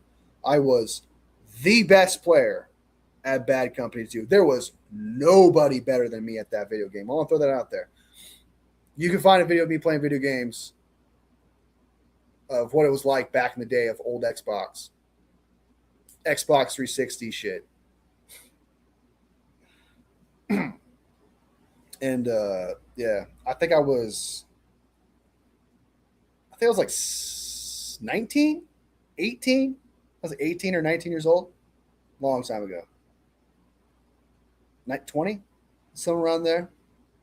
When I made that video.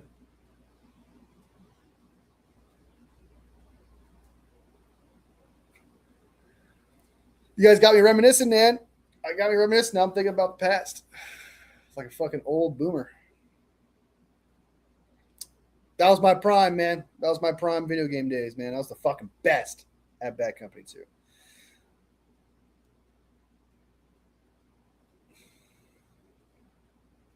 I was the best. I'll get some water. Right back. Ah.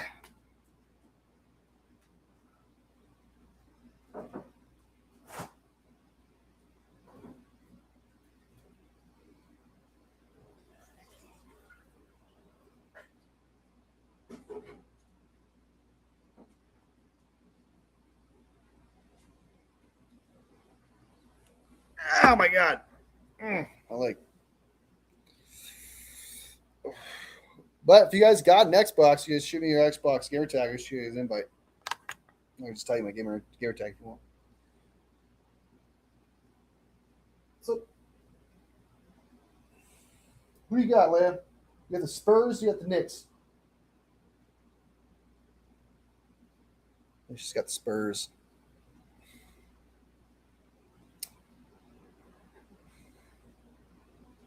His finger looking good.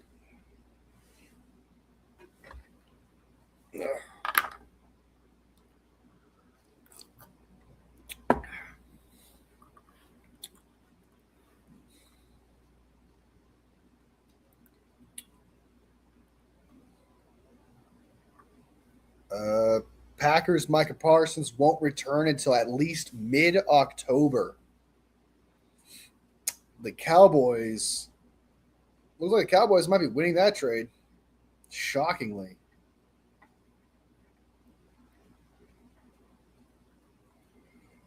So far. And that's only due to injury, man. You can't predict injury.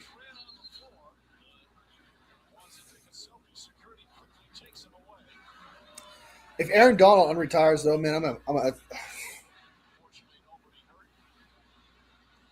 Aaron Donald retires, dude, that's some bullshit.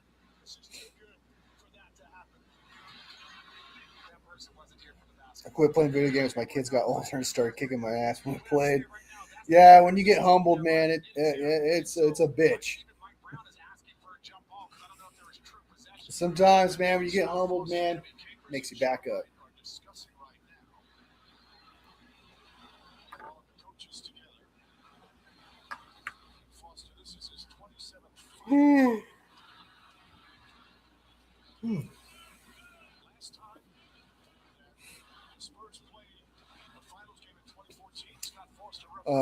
I will definitely say that I'm not the gamer that I used to be.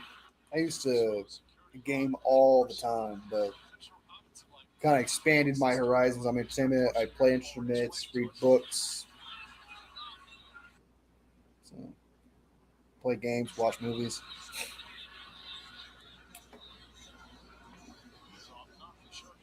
But I used to play like hours, dude. No matter what my free time was, bro, I used to spend all my time playing video games. I did nothing but that. Now I actually just, when you get older, you got priorities and shit.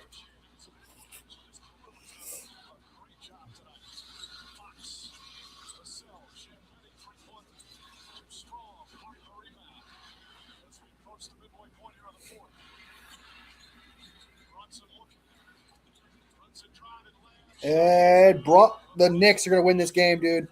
The Knicks are going to win this game. Straight up. The Knicks are going to win the NBA championship. Woo! Woo!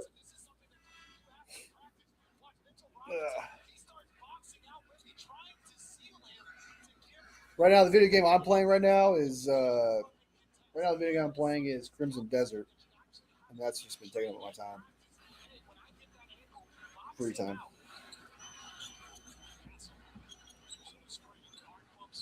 Never gonna finish that game. How much time is left in the game? It is 5 minutes and 50 seconds left. They're up 94-86. And we got to travel in 2026. We got to travel.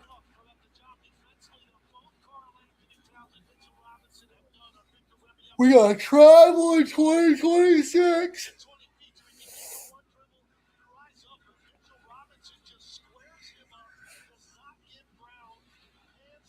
It was on Wemby.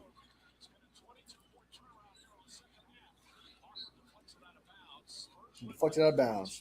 5 minutes, 37 seconds left. Up by 8.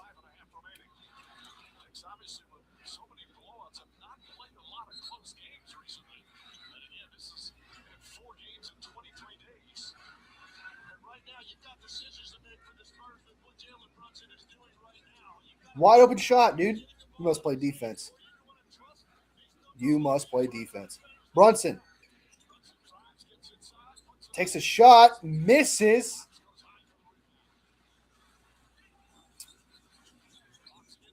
Oh, loses the ball. Knicks recover. Setting up the play. We'll try and set up the play right now. Figuring things out. Hart cuts inside. Throws it back. Guy cuts inside and shoots, and he misses. Taking a very poopy shot. That was very poop. There's a lot of poop involved there. Wemby and makes the three, getting them back into the game, down by 5. 4 minutes, 48 seconds left. Great shot by Wemby that looked a lot like Steph Curry if Steph Curry was 7'7".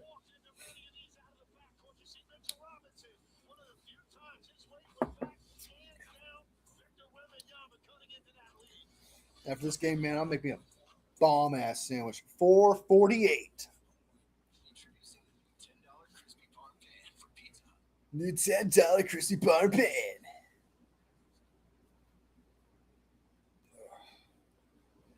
By the way, guys, we only have one injury so far. Okay, so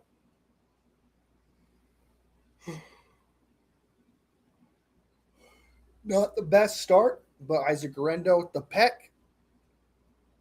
Not the best start to a season where you don't want any injuries. But hey, one injury is better than 2. The Giants are going through a lot worse right now. They are dealing with 3 ACL tears already. None of them are prime players, but still, that's concerning. The Giants currently have 3 players with ACL tears. So I don't know what's going on over there with that. I don't know. It's definitely the field. And from what I heard, John Harbaugh has the hardest practices. So field plus Harbaugh practices definitely equals ACL tears. All right, here we go. Come on, Knicks. Come on, Towns.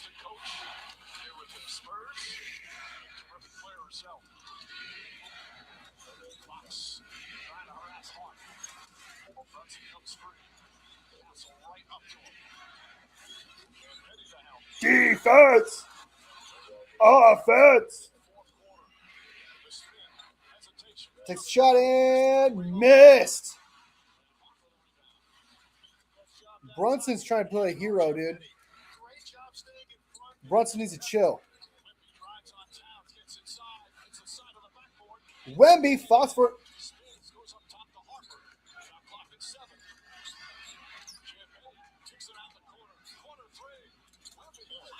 Oh my God! That was a god-awful shot by Wemby.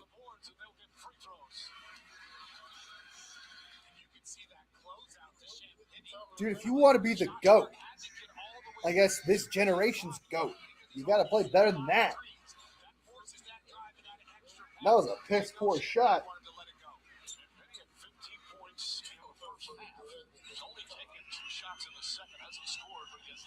This guy's name's Champagne.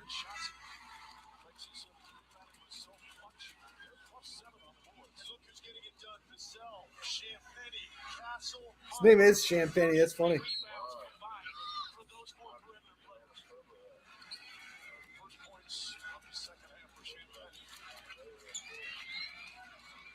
Shake it off. Shake it off. Come on.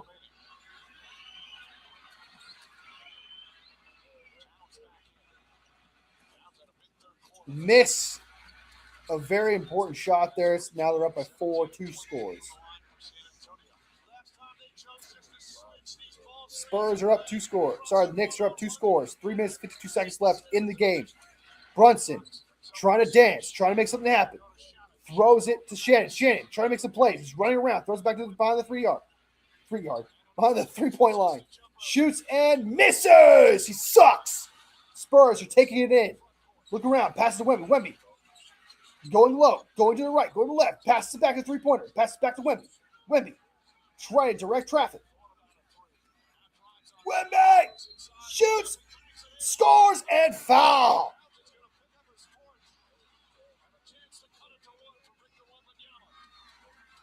Chance to cut to 1.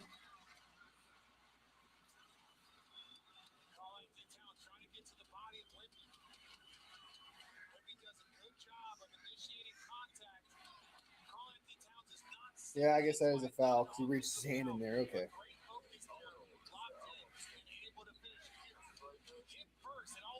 All right. I was like, that's not a foul. Then I realized he grabs his arm, so I guess that is technically a foul there. Come on, Knicks. Don't you choke this, dude. Spurs had it, and they're not choking it away. So I guess technically stop the choke, I guess. Because really the Spurs were in the driver's seat from the start.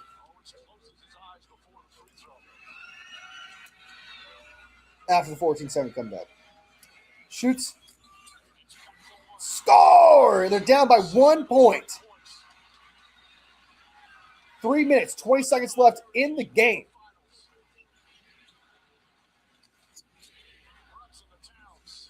They are double teaming Brunson to try to make plays behind the 3-point. Brunson trying to get inside, takes a shot, and he misses again. Brunson absolutely choking this game away, trying to play hero ball in the 4th quarter. Takes a shot, misses. Wemby misses. And then this again, and they turn the ball over. Misses the 3-point shot. Oh, they keep it in. Oh, my God, that's crazy. 2 minutes, 38 seconds left. Cuts inside. Misses the bucket. And turns it over. Wemby takes control, and they slow it down. 2 minutes and 25 seconds left. They're setting up the play. 3-point shot. Missed. Recovered by the Spurs. Spurs. And a foul is called. Spurs have an opportunity to take the lead in this game with 2 minutes and 16 seconds left.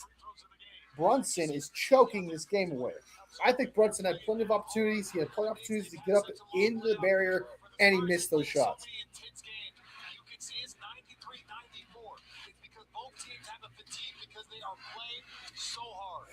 The effort by Wembanyama there is fantastic, by the way.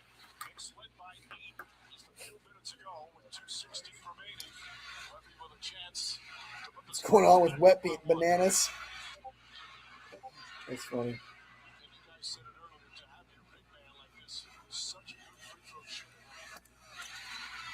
Game is tied. This is clutch. Here we go.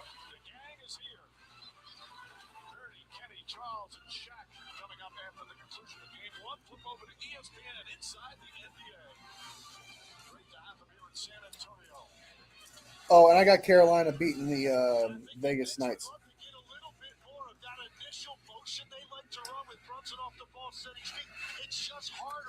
Oh, my God. They take the lead 95-94.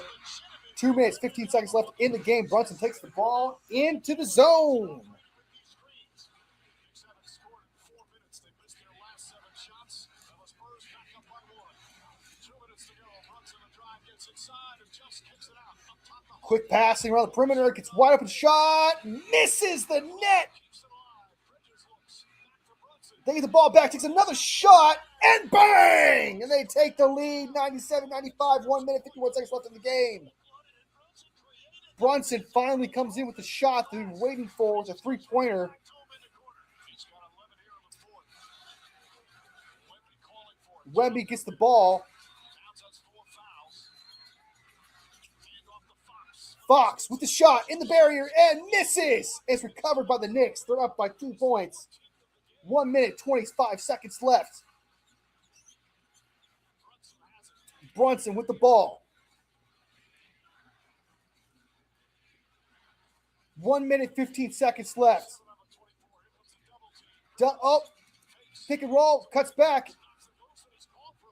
There is a foul, and the Knicks are going to shoot to make this a 2-score game. Brunson hasn't had a lot of open looks. He was 1 for 8. Can he make both shots? Keeps the ball alive.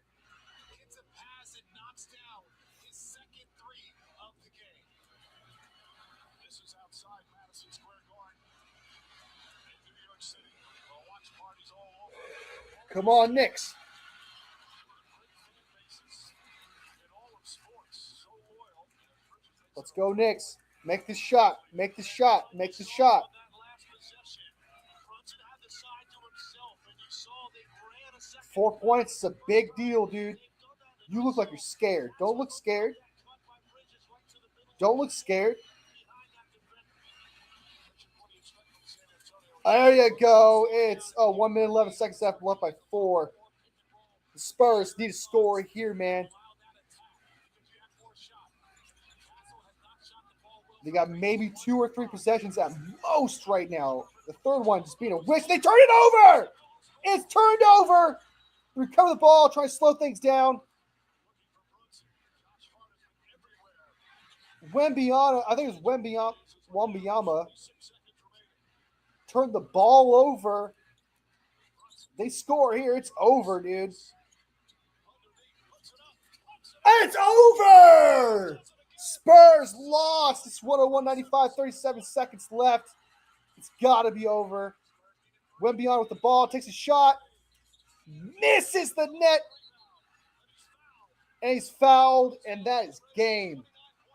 The Spurs are going to lose Wembanyama. I can't say his name right now.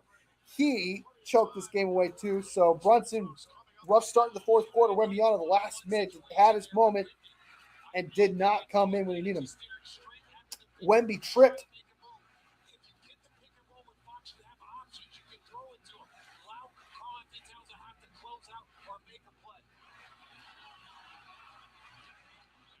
Tripping on air. Knocks down the first one. In the playoffs, he's 85%. I've run out of adjectives for Jalen Brunson in these situations. I mean, the shot making and it's the array, the variety with which he hits you. That was the most difficult one of the bunch. He scores this, man. It's up by 8. You're up by 8 points, dude. It's over. He's a better guy than the Knicks in this situation. He has become one of the great playoff performers. And it's over. You got to score 3 points fast, dude. Shoot, you're running out of time, dumbass. What are you doing? You're running out of time. What a bunch of idiots. You have to just shoot, dude. You don't have time.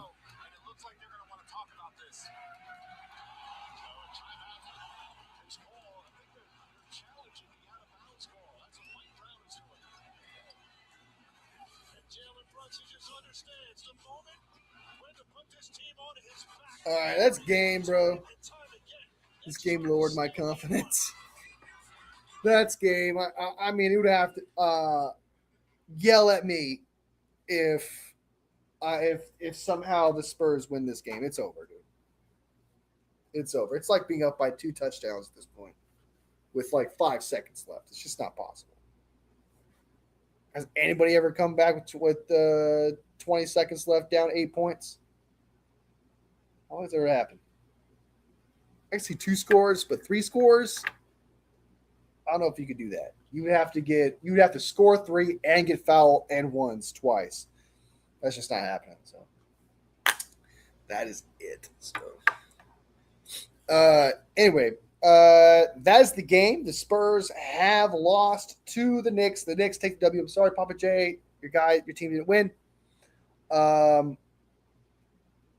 If you're up by 2 scores, it's basically over. Yeah, it's like one possession, it's like 25 seconds. You know. So I do plan on. I know I said I was gonna do this in May and stuff like that, but it's more of like just getting over the fact that I'm gonna have to use a third party system to go live on Twitch, which I don't mind playing video games. So I'm gonna do like Madden, probably do Madden. The game that I probably will play, the first person shooter I'll play is probably Battlefield 6 because I'm not a Call of Duty guy. I might do Fortnite because that's the popular game and that's what people like. So I might do that just for that reason. And it's free, so I'm not gonna complain. The game's free. So that's really plans ahead. As for like this season, man, this is the off season, bro. There's nothing going on right now. I'm gonna be live for all the NBA games. This is game number 1. I got the Knicks, trying to go for them. I'm probably gonna go live for the hockey games as well. Maybe not this next one, but I think I'm gonna start going live. I think for game 3 and 4. I think at game 3 of the hockey games, I'll start going live for those. So be on track for that. That's pretty much my only plans, man. There's like not much going on. I still have to contact Breezy, and I still have to contact John Chapman. Figure out what's going on there. Man, I am just falling behind. I'm just. There's so much shit. I promised you guys things I have to do. But I do plan on still doing a show with John Chapman at some point. I still plan on doing a show with Breezy at some point. That's still something I want to do. So, yeah, and I promise you, this channel's not going anywhere. I know I'm not going live as much. It's just that I don't know how to put this, but it's like I like talking football, and you guys know me, you guys watched me long enough to know that I feel like if you go live too much, you're kind of just spewing the same shit over and over again. You know what I mean? And I don't think that. And obviously, some people like that because, well, from what I've seen, Larry Kruger has 13,000 views on some of his streams and stuff. So obviously, people are tuning in to hear this stuff, but like to hear it again and again and again. But it's just like I just never been into that like repetition of just being able to like tell you, I love Brock Purdy for the 5th time, or you know what I mean. Like it's just there's only so many things you could talk about. And I don't want to force feed content to you guys, you know, and also the things of like the politics that's currently happening right now in sports. That's really the only thing that's happening is the politics, and I don't do that. I don't talk politics here. That's not my thing. I work very hard to not make anything about politics. I work very hard to build this community so that everyone belongs here, that everyone can go here. So I can't talk about those things because A, I don't want to talk about them, and it's also what's happening right now. And it's sad because I just want to talk about football. So, yeah. So like if Myles Garrett gets traded, obviously what we saw, or one of our 49ers, you know, we trade for a player, or if you know, I'm hearing insane news about players from OTAs and stuff like that. I'll probably go live for those things. Because I am hearing some things about OTAs and stuff like that. Training camp, when training camp comes back around, that's in July. That's when I'll start going live a lot more because that's when we'll hear like with pads on how players are doing and scheme wise, just more going on around that time. But like right now, it's just kind of like you're sucking the teat of the NFL right now dry. That's what everyone's doing. So I'm just babbling. I don't know what's going on here. I'm just babbling. But I guess what I'm trying to say is, guys, sorry there's not that much content. I know I haven't been around as much. And I've said something. I made some promises I haven't come through on, which I feel sorry. I really do feel bad for. But I promise you, there's medical stuff. There's there's things I don't want to bitch and complain to you guys. I don't want to tell you guys my problems. Like that's like the number one rule of YouTube.